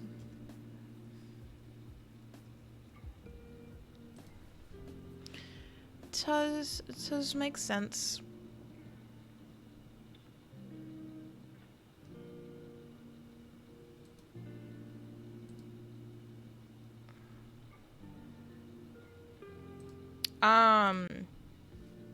So, my loves. I remember to exist today. Hi, Harun. How's it going, my dear? What's going on? What's up? What's up?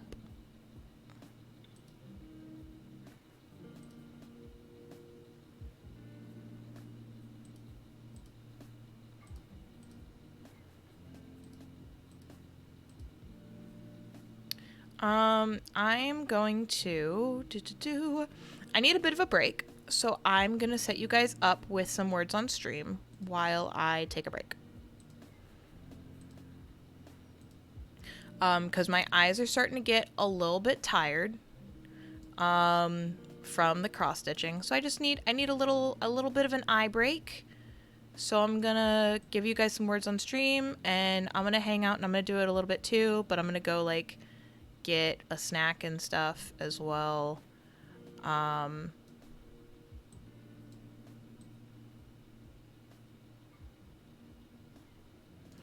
But yeah, words on stream, I froth. Hell yeah. The universe really nerfed me by making me gluten-free, lactose intolerant, and gay. Oh my god. It's gonna be as good as it expected. Also dragging my girlfriend indiscriminately refers to plant-based milk as gay milk. It is gay milk. My nose still itches after I snorted cocoa on accident. Bitch, please.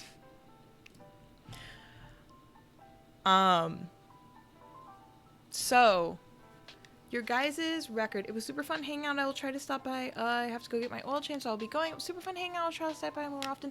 Well, you are always welcome, Dragon. Thank you so much for hanging out. I really appreciate it, and I'm so glad you had a nice time. We'll see you later. Yeah, we're gonna do some words on stream. I'm gonna get you guys set up with this, and I'm gonna go like get a snack. And we'll be on a bit of a be right back, but I will leave you guys with this. So, if you're ready, then there you go.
What happened? Level 2? Y'all can do better than that. Y'all can do better than that. It wouldn't fucking take wrapped. Wrap's a real word. We are horrible. Well, Haroon, I did see that your guess was dementia when there were only, I think, 6 letters to choose from. No, wrapped is a good word. Wrapped is a good word. I'm not knocking you for that one. I'm eating some food. I just said dementia as I forgot it. Ah, gotcha. I was like, dude, that's not even the way porn was won. I was laughing at that. By detect kill words on stream. I'm gonna play for this next round. I've got it up on my phone, but I think I'm gonna make myself some food because I'm getting a little bit of a headache. So while we continue this BRB, but I will set up another game for you guys and help out. And our record is level 9. I think we can do it. So I believe in us. On to the next round.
Yeah, I think Pidge is right. I think the T is fake. Um.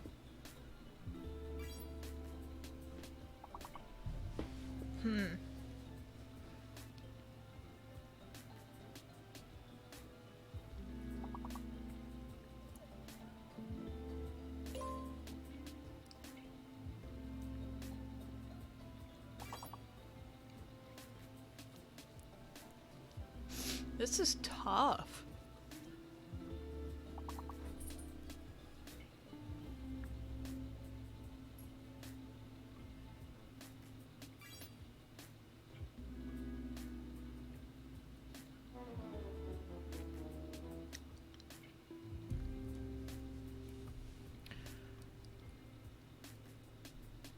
Ah, that's too bad. Oh well. All right. You guys want to do? You guys want to do one more? Are we better than this? I mean, like I said, your record is level 9, and that was level 7. Feeling Galaxy Brain for getting Porous. Porous was a really good one. Yeah. Again. All right. We'll do one more, and then we'll get back to it for sure.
Ooh, steak was a really good one.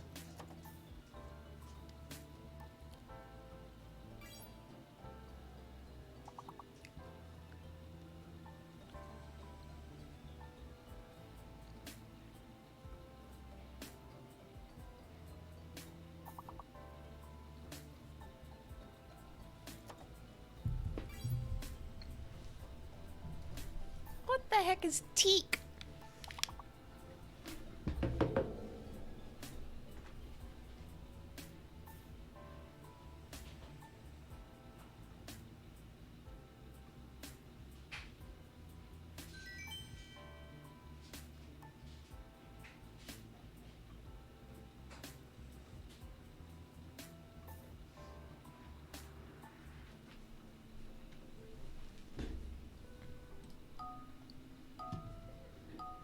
Teak is a kind of wood. Oh, okay.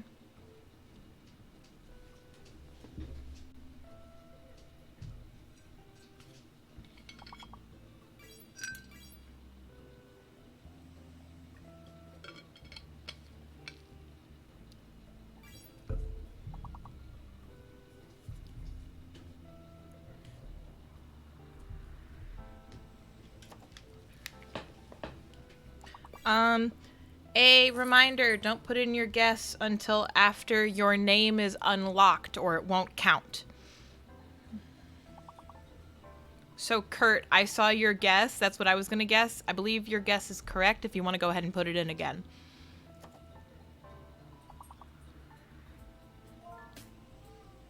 Ah, Pidge took it. Also, hi, Kurt, my dear. I don't think I said hi to you. Hello. I hope you're well.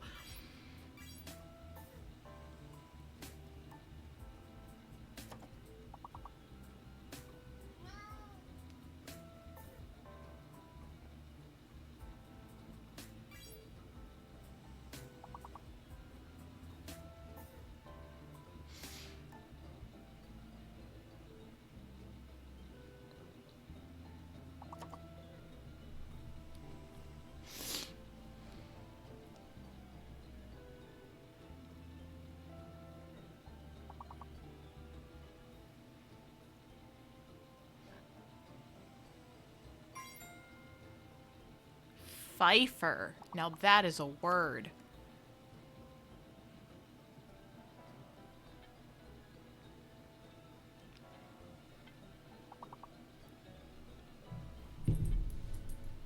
Jasper, Bubs, get down.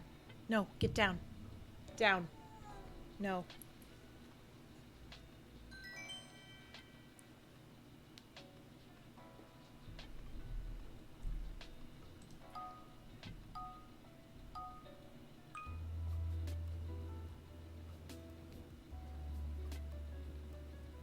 He absolutely is, yes.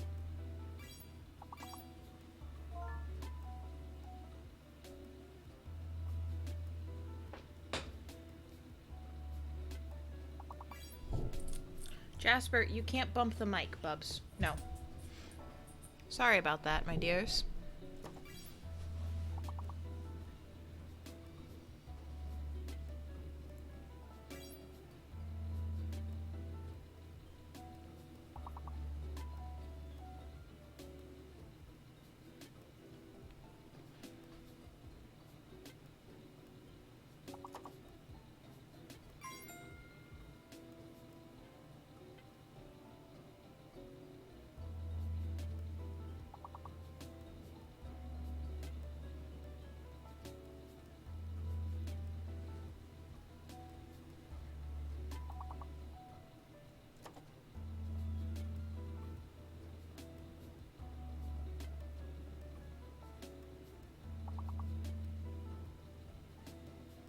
Ah, that has 2 D's in it, doesn't it?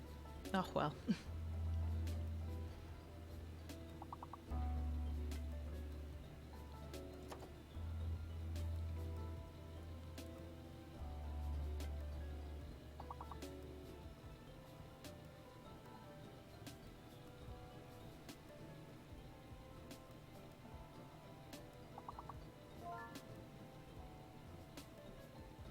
D-wing? Ooh.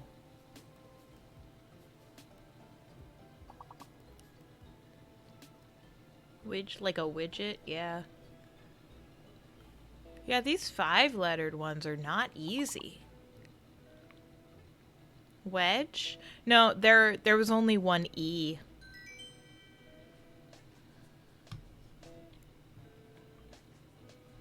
I am in pain. You're doing great, Harun. Don't worry about it, my dear.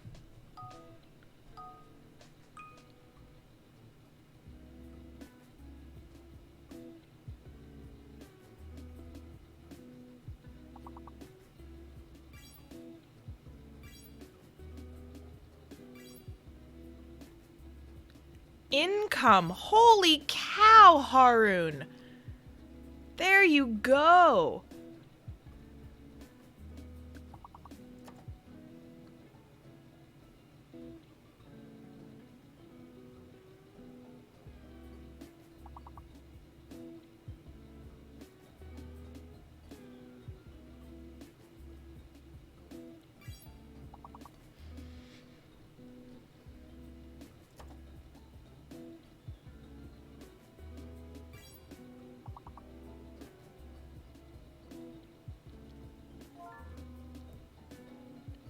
Combine. Nice, nice.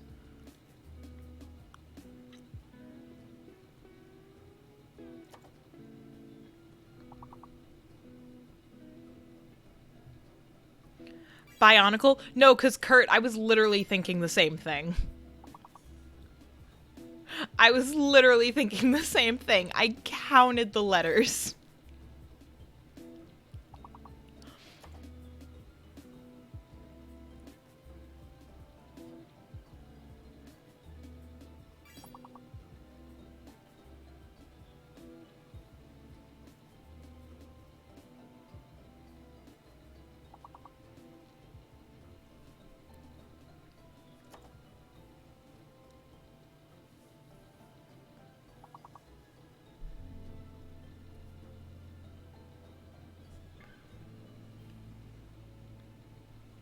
Ooh, that was a tough one.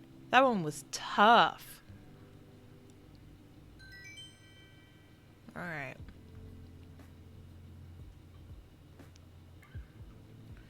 Next up, level 8. Guys, we're getting close. All right. Go team. Income was my only contribution. Income was a fantastic contribution.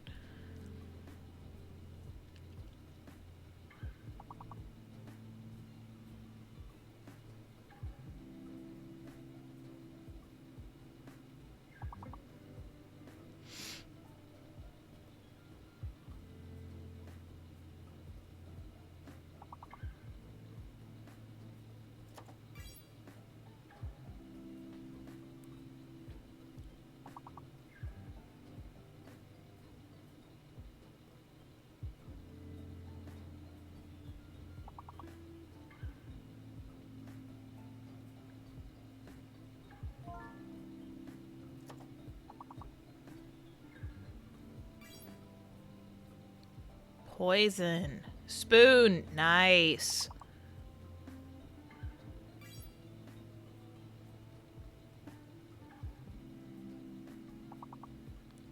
So the Z's probably the fake letter, right? Like...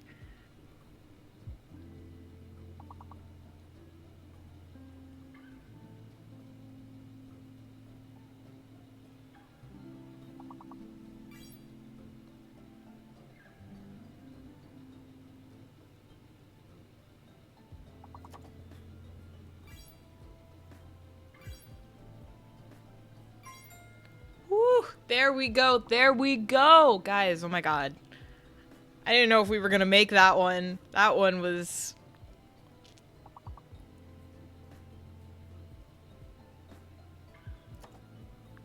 Oh shoot, I'm not unlocked yet. Alright, try again. Haha, nice try, Pidge. See you trying to take that. Inspo. I feel like inspo should have worked. Nips. Yeah. Nips is a word. Alright, level 9. This is our record. Can we beat our record? I think we can. I believe in us. Let's beat that record.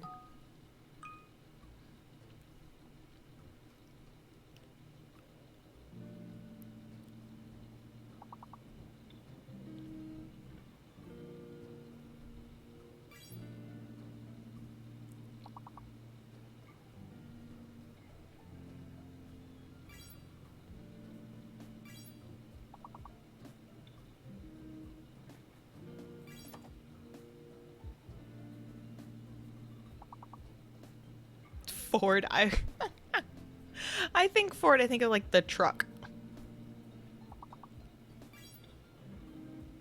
Dwarf. Nice.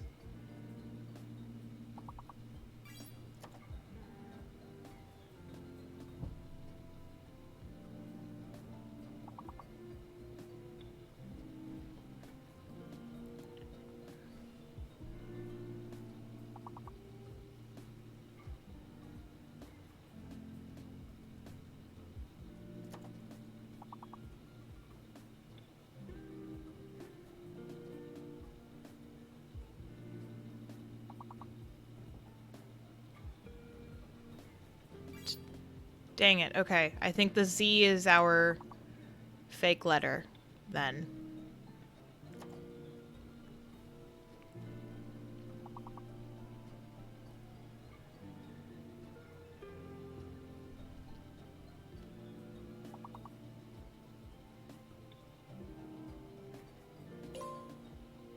Yep. Ah!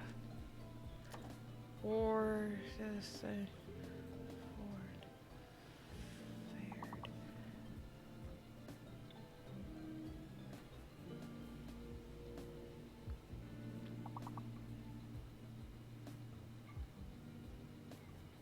Ah. Dang. All right, so our record stays our record. Our record stays our record then. We cap out at level 9.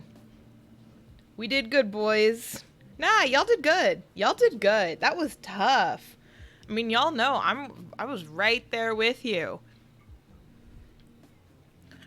Was right there with you. Thank you everyone for helping out. I appreciate it. How many levels are there in total? You know, I don't know. I can check though. Kurt, thank you so much. Thank you, thank you. Oh my goodness. Thanks for the fun. And then taking a little lurk. Just gonna drop that and run. All right. Have a fantastic little lurk, Kurt. Thank you so much for lurking, and thank you so much for that gift sub.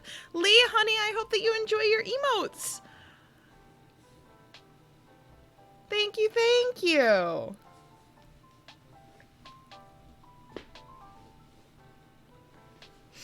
I didn't see I was bragging to Maya about winning. There you go. Hey, you know what? And that's what it's all about. Right?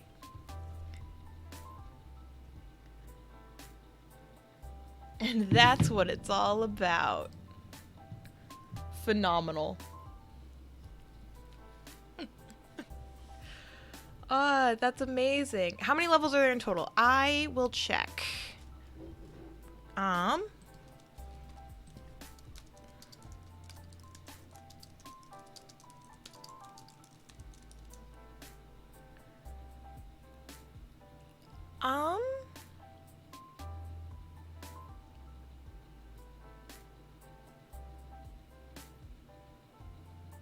You know, I don't know. It doesn't say.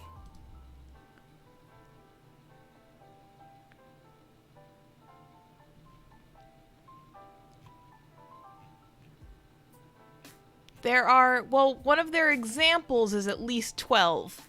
So I'm guessing, I don't know, more than 12 would be my guess.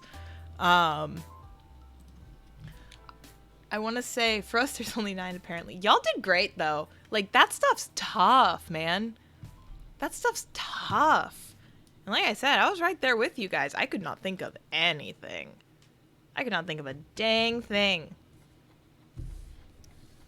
So, that is totally fine. Totally and completely fine.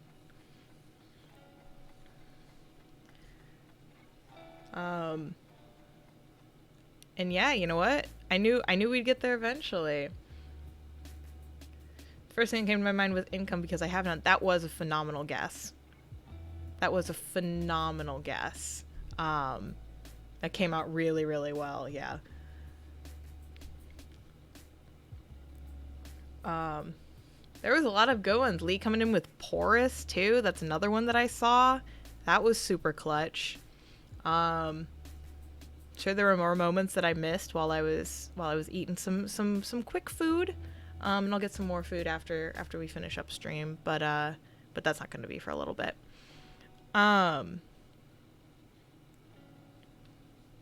Fucking love words on stream. It's been a really nice thing, I think, to introduce.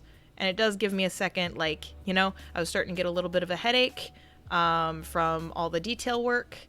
And, you know, I needed to refill my water and get some food and... You know? So it's good. And you tried roar, which I already did. I did that a couple times, I think, where I copied someone else's guess on accident. Wator. Exactly. Wator. You know, that's everyone's favorite word. I don't look at chat, I just type fast. Yeah, like you're not necessarily watching what everybody else puts, right? You're in your own brain about it. Just keeping an eye on what's on screen. But no, you're totally right. I didn't catch it till after I guessed it and I saw it and I was like, ah, shucks. Moist. No. You did. That was your guess, I think, when we did words on stream last week. That was a guess you had, and it worked. It ended up being a really good word for us. Honestly, I'm really bad at words on stream. I'm not super great at word unscrambling games. But words on stream, there's just something really fun about words on stream, about doing like that kind of game together with multiple people. The letters just jumbles together. Yeah. I think it's a fun little community thing. To start doing. I beat 2 Wordles and I'm officially retiring. Oh, I haven't done today's Wordle, actually. I haven't done today's Wordle yet. Should I do my Wordle on stream real quick? See what I get, see what happens. For me, it's the dyslexia. That's so valid. That's so valid. I'm gonna spoil the word. Harun, if you spoil the word, we're gonna time you out. We will 100% time you out. Don't do that. Okay. I haven't done Wordle in a while, but when I did a 31-day streak, 100% win record, I don't have that. I think I'm at like 60%. And I always start with the word truck because I think it's funny.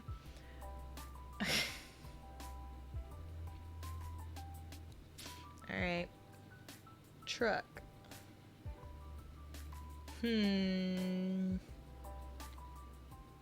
Let's try... I've got a couple of go-to words. Fairs. Okay.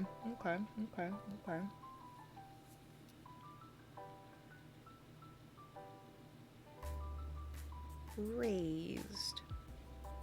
Okay.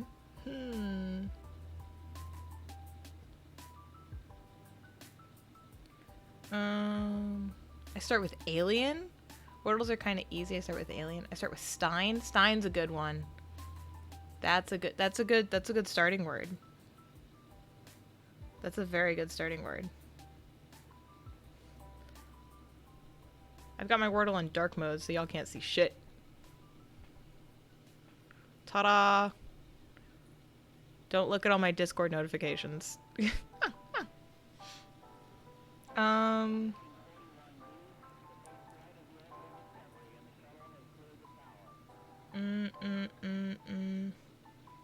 Maybe it's not gonna be an R word, so can't go there. Can't go there. So it has to go there. That's a weird place for an R. Okay.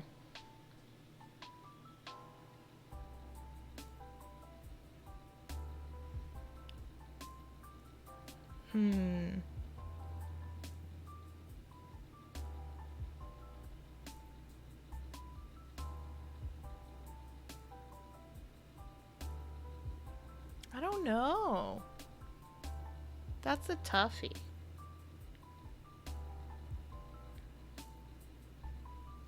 Because I'm assuming it would have to be a... to end in R. See, I started doing that, where you, like, put the X's. Sending you Maisie pics right now. Yes! Yes, yes, yes, yes, yes.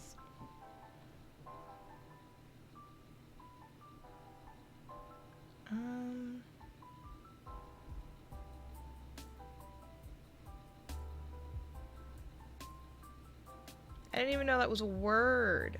Okay.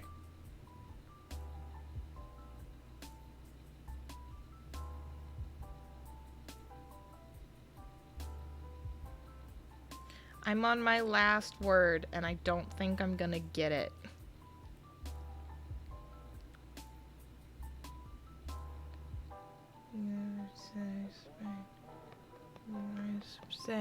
Say. Hi, Murmur! Hey, honey, how's it going? I'm doing Wordle. And no one can see what I'm doing, because I don't want to spoil it for anybody.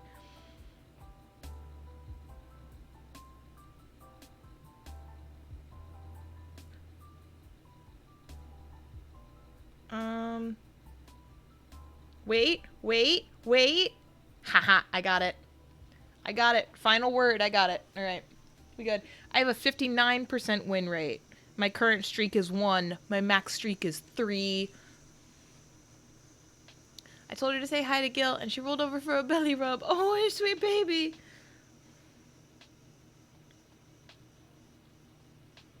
We stan Maisie. We love. Yes, we love you too. Gil taking a break from Minesweeper. I actually haven't played Minesweeper in a while. I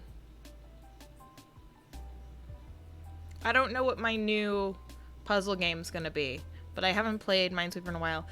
Lauren and I tried to teach ourselves Go a while ago, and it did not go well. It did not go well.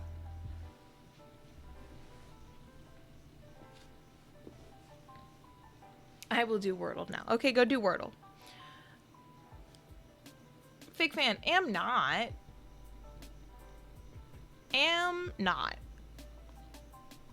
How dare.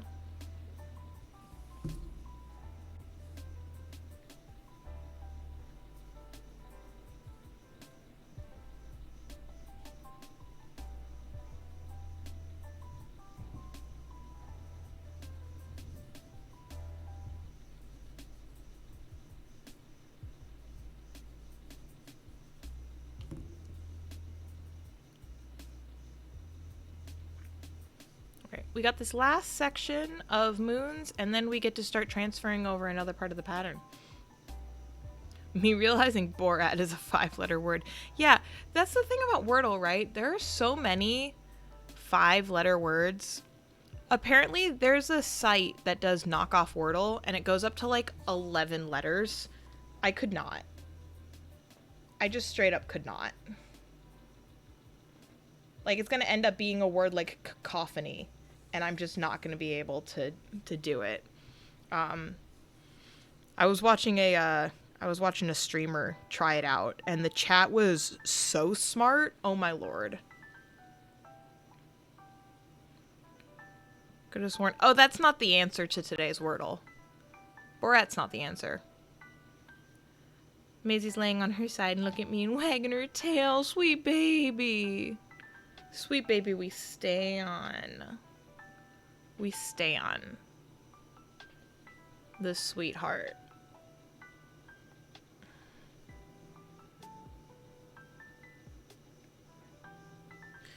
Not as a word in general. Oh, no. It's a, no, because it's a proper noun, technically, right? Because Borat's a person.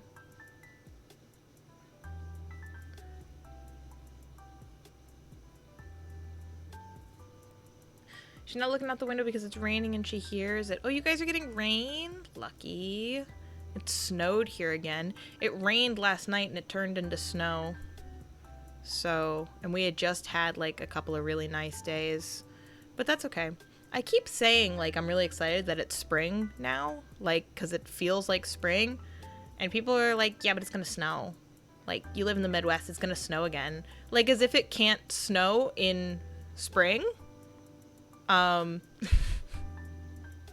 Like, that doesn't mean it's not, like, let me be happy. Why can't I be happy about the weather?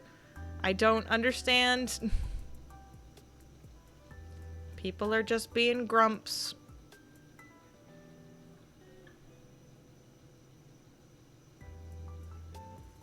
It's 70 degrees in hell, wind. This bitch windy.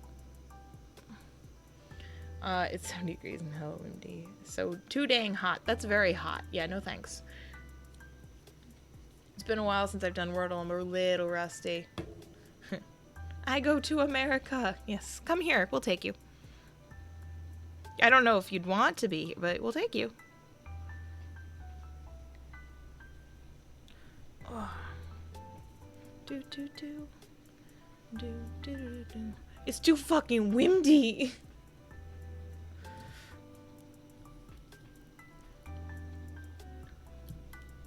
I got reintroduced to that meme a little bit ago, and it's, yes. Oops. Sorry. I keep accidentally hitting this microphone. I had to figure out a new system for this mic so that it's not as in the way as it is for me right now. Because, like, you guys see this, right? The microphone's, like, right here. Like, that's, like, a hand length away. The microphone's right here. So, like, it's just off screen enough. I gotta find a way to move it. Minesweeper. Haroon.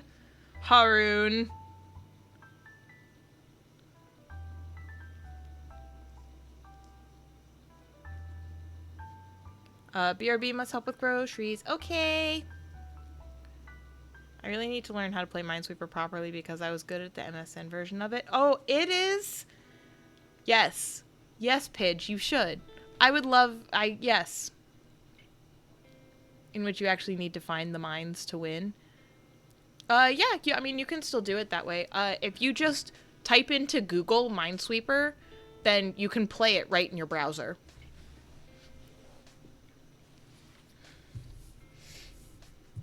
So it's a very accessible way to play it. Alright. What color are we gonna do next? We could do 762. We could do...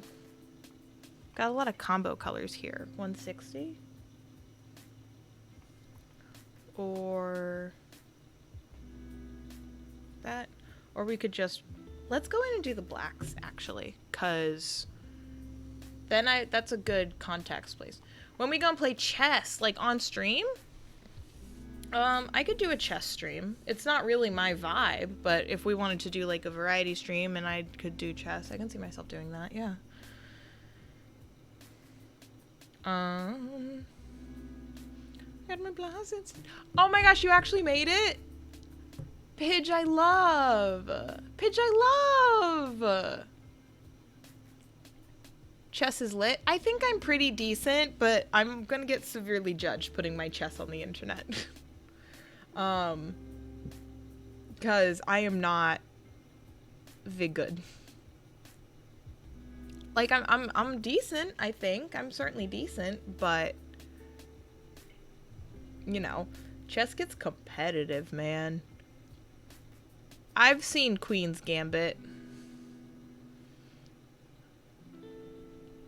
1, 2... 1, 2, 3. Okay.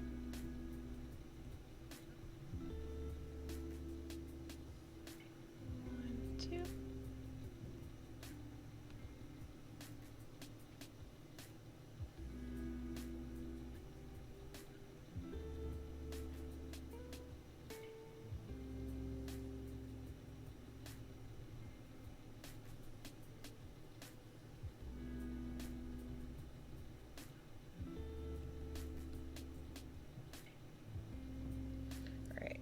1, 2, 1, 2, 1, 2, 3. 1, 2, 1, 2, 1, 1, 2, 3. 1, 2, 1, 2, 1, 1, 2, 3. Okay.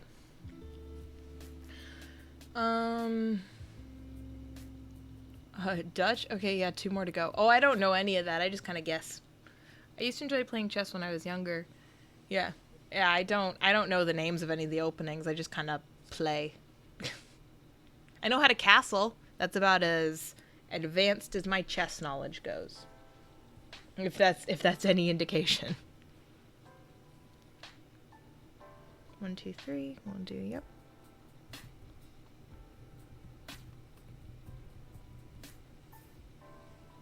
Okay. If I have those anywhere else, I've got some here.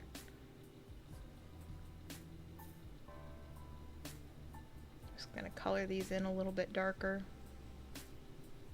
Make sure they really stand out as done. Imagine not knowing advanced Vienna Gambit theory. Wow. I know, I'm such a fake chess fan. 1, 2, 3. Let's see. 1, 2, 3. Which is just at the top of perfect. 1, 2, 3, 4. 1, 2, 3, 4. Okay, this whole thing. Someone's drilling into the wall outside. 1, 2, 3, 4. From here, 1, 2, 3, 4. Alright, Sicilian, because the game analysis thing you told me I opened with that a few times. There you go. Real Giga Chads play Bong Cloud. I hate the term Giga Chad with a burning passion. That is a horrifying term.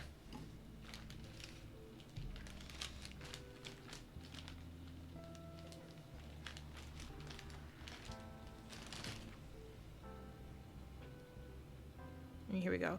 The black is a good context color because it's the darkest color.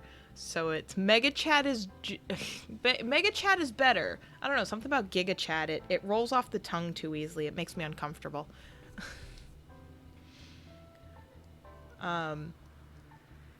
But no, legitimately the just wheeling this back in.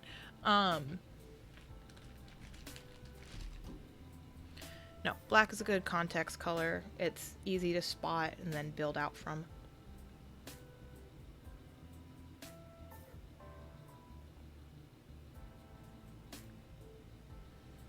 Because I initially picked colors that were on the outside edges, and built from them. But now that I've got those, I can build from these other points, so I can build from darker colors. Makes my life a lot easier. Deepen out their voice. It's just the Super Smash Bros voice. The announcer on Super Smash. The Giga Chad versus King DDD, like that shit. That guy? Y'all know who that guy is. That's what it makes me think of.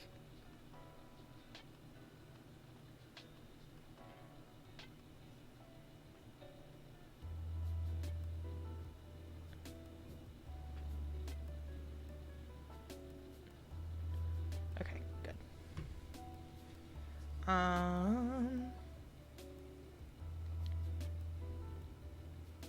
There we go. This is the hardest part. Just gonna knot this off and... Okay. I know who you're talking about. Kohaku Hashimoto. Welcome on in.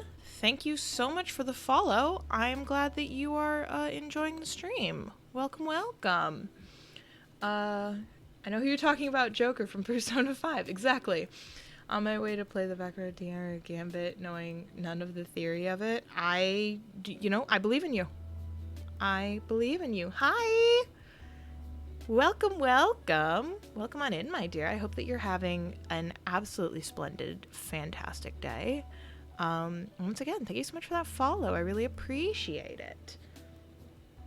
Let's see. 1, 2, 3. 1, 2, 3. Perfect. Do do do do do do do. Ugh. Apologize in advance if I hit my microphone a couple more times, because we're in a funky positioning for this here. It's blurry again. Fix it.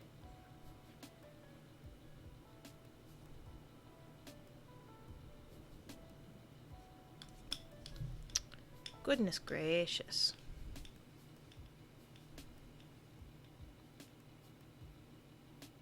Alright, it's fine from some angles. I'm just kind of hoping it's okay.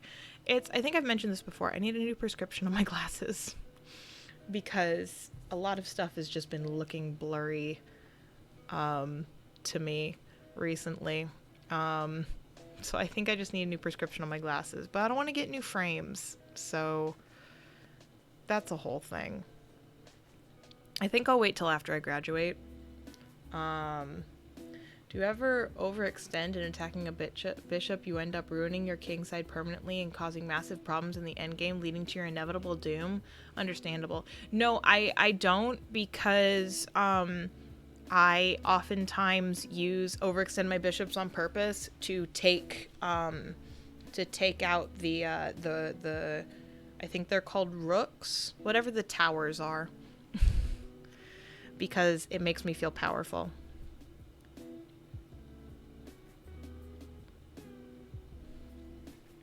Yeah, understand all of my chess weaknesses by the end of the day. Yes, rooks. Perfect. Yeah.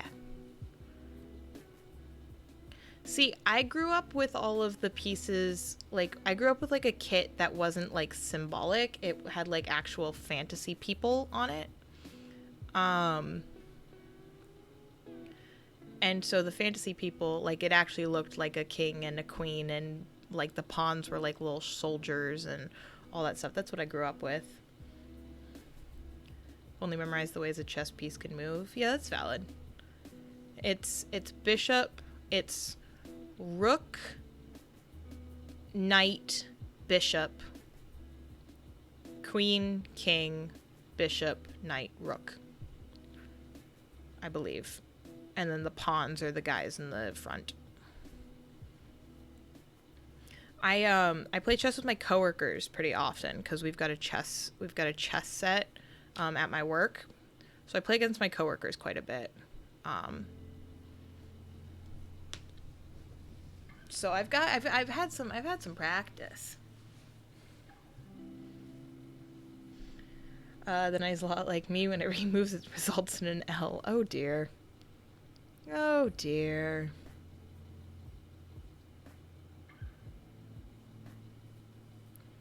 Well,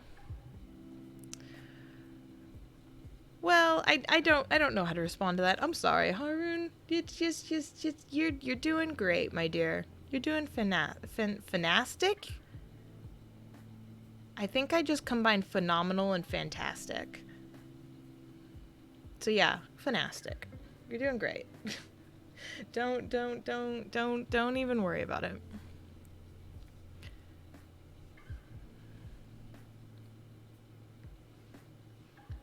FNAF? Fantastic. Exactly. I'm just making up words. Maybe I'm talking about FNAF. I don't know. I started rewatching Game Theory, and I'm very tempted to finally go through and watch all of the Game Theory videos on FNAF just to know, like, why they're so infamous. 'Cause I am really curious. So we'll see. We'll see how that turns out.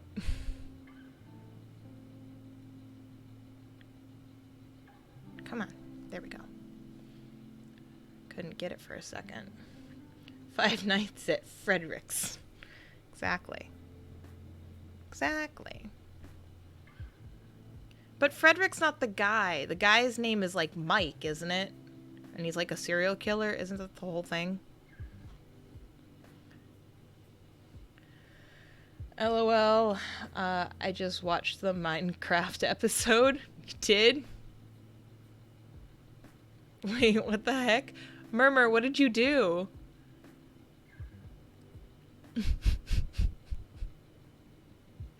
Which Minecraft episode did you watch? For all I know, his name is Amogus. I don't think it is. I'm pretty sure it's like Mike something.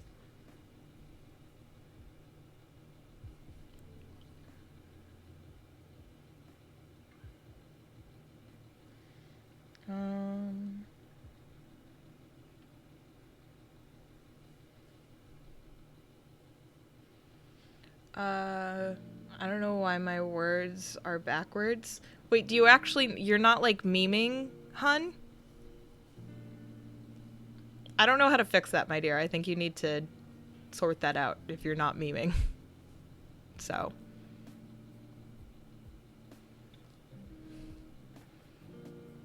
I ain't doing shit. Me neither.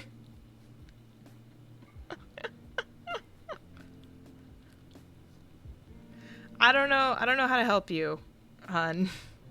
Just be happy I can... The fact that y'all are just making fun of him.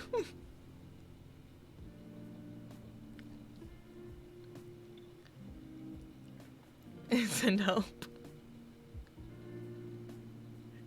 Now you're just making fun of me. Yeah, a little bit.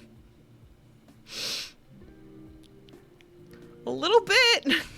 It's kind of funny.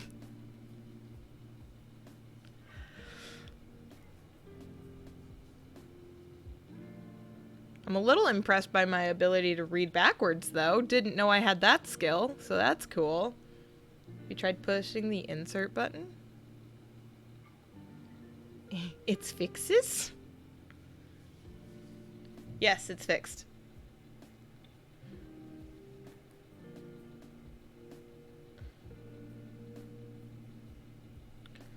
What did you do, hun? What'd you press? What the heck was that? I don't know. I'm just assuming you were doing a bit, hun.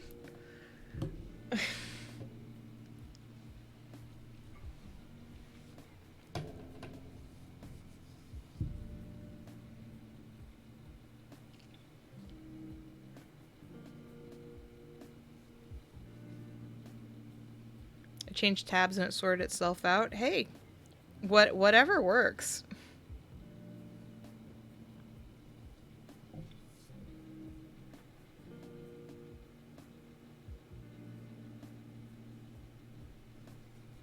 That was wild.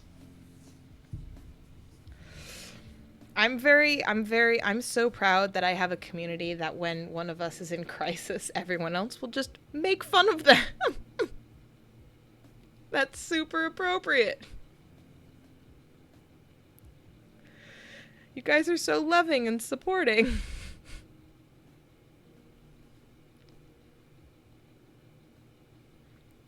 You think I can get through all of these stitches? You think I can get through all of these stitches without having to do another thread? It would be really awesome if I could do this all in one thread. I don't know if I'm going to be able to. It might be a bit of a tight fit. That's okay.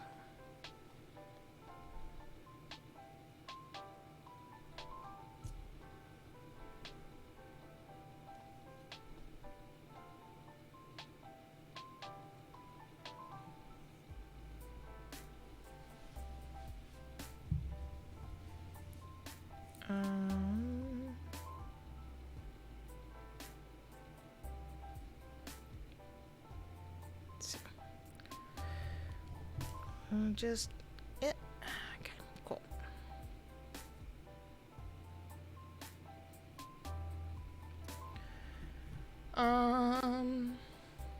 Why is it that when I click on a corner in Minesweeper, I almost always find a mine game over under a minute?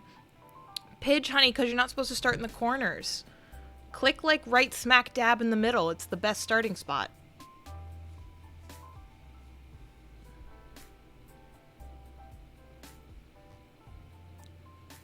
Click right in the middle. It's the best place to start.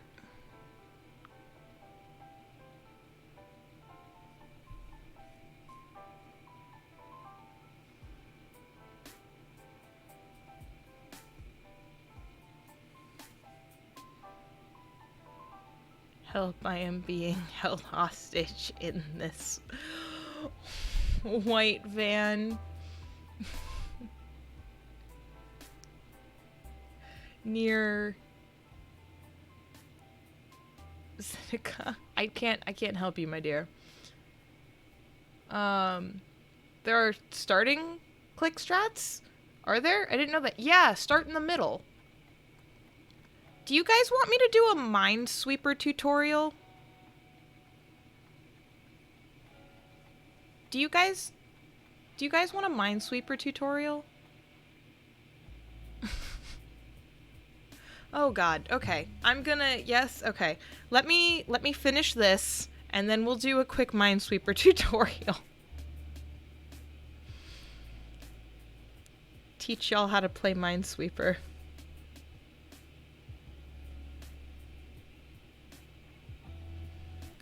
I'm really gonna push this thread, see if I can, get through this whole section without having to switch. Tutorial only if it has full production value. It's gonna have, as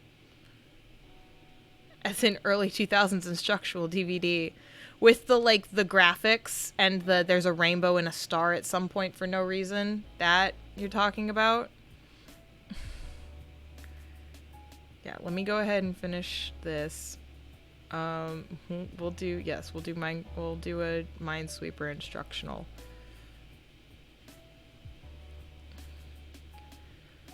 That's fine. We're gonna end stream here shortly anyway, so this works out well. I'm really gonna be pushing this thread. I don't know if it's gonna make it.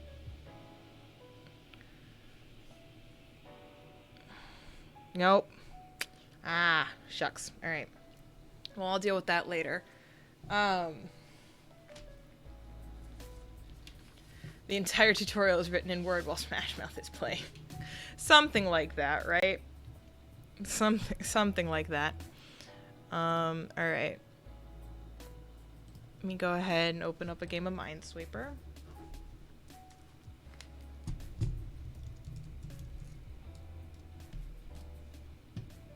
Okay. All right. Here's a medium game. Okay. I'm going to teach you guys how to play on this medium game. All right? I'm going to teach you guys how to play Minesweeper. Gil, yeah, what's up? Why is there a button missing on your keyboard? That's the numlock key. It got damaged when I was moving, so I just don't have a numlock key anymore. That's why. I need to buy a new keyboard anyway, but that's not the point. The point is Minesweeper. Okay, so you start by clicking in the center, because no matter what, every time you start a game, it's gonna open things up so much. I mean, look at that.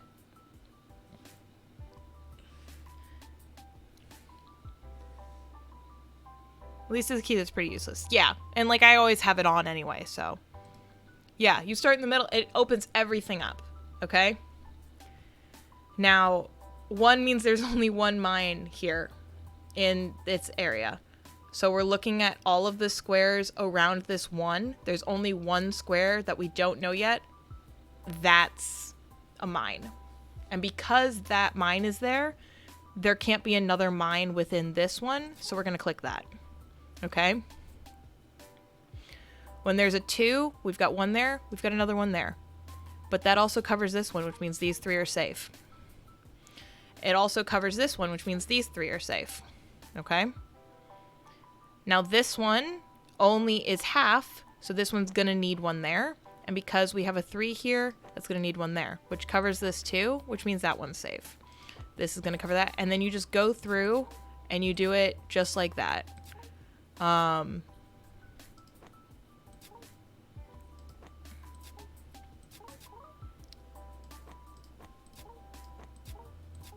that was a misclick. That could have been bad, but worked itself out swimmingly. You just go through like that, and it's at that point it's just trial and error. But the best way to start is, let's see, that has to go there, that's clean, that has to go there. I just spam pray to God. Yeah, no, so if you start in the middle, that's the best starting strategy. Because like that's, oh my god, I love Minesweeper. Yeah. That's so yeah, there's starting strats in Minesweeper. Cause that's how you start your trial and error process.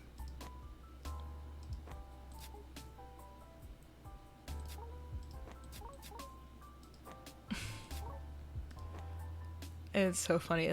There are starting strats. Yeah. Yep. It's as stupid as it sounds. There are starting strats. Now this is the part where I usually struggle. I usually have a board of 50-50 with 500 bombs in it. Yeah, this is just the medium one that Google shows up in. If you type Minesweeper into Google, this is the game that you get. See, this is where it gets tricky for me. It means I've got 4 more bombs somewhere in this. So that's where it starts to get messy for me. But like here, I can guess pretty well that that's going to be a bomb. Yeah. Which means our second one's going to be here. There we go. And then this will start the new chain reaction that'll get me to where I need to be. And there we go. And then you win.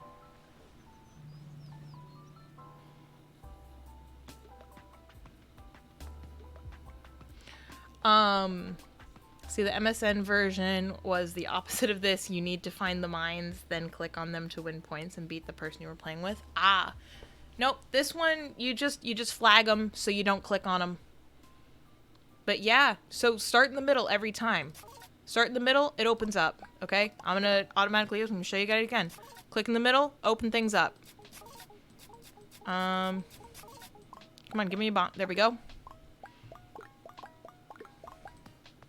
Start in the middle, opens things up. Every time. Well, that doesn't usually happen, but click in the middle, opens up. Every time. Every time without fail. Opens up.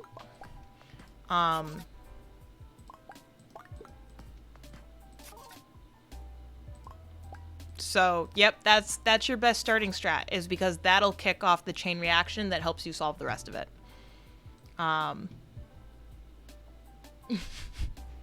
So there you go, my loves. I've never done one on hard before. Or I have, but takes some time. It's so tiny. But it's the same game. It's just bigger. So there's more bombs to it.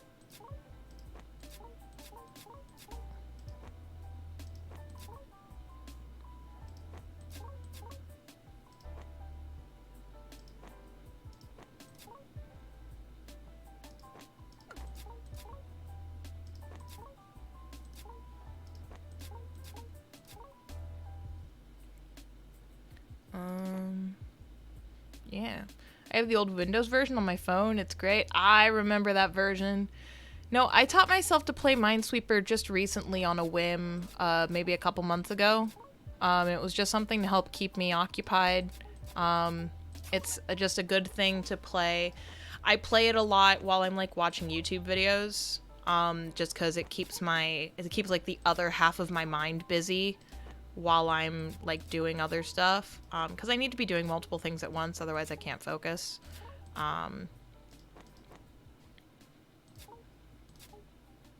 So it's just because that's just how I function.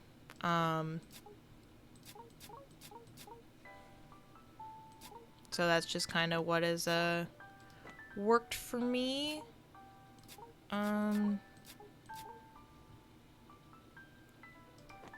And then after a while, it's just kind of, you just end up figuring out how to roll with it, kind of. You know, like it's not to say I don't still fuck up, because I definitely do. Yeah, see, there we go, because that should have been there and that shouldn't have gone there. But and now Gil is addicted. They need help. Gil does not need help, actually. Gil is doing just fine. Thank you very much.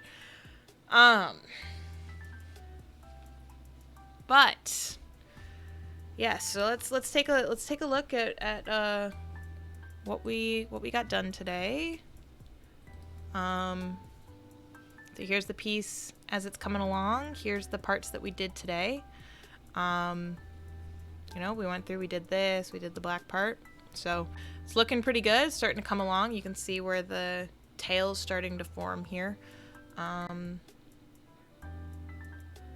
But yeah, thank you guys so much for being here. I really, really appreciate it. Anyone who wants to stick around for a raid, feel free. If you're just going to pop off and do your own thing, that's totally fine too. I appreciate you being here and hanging out. Of course, of course. For those of you who are waiting for a raid,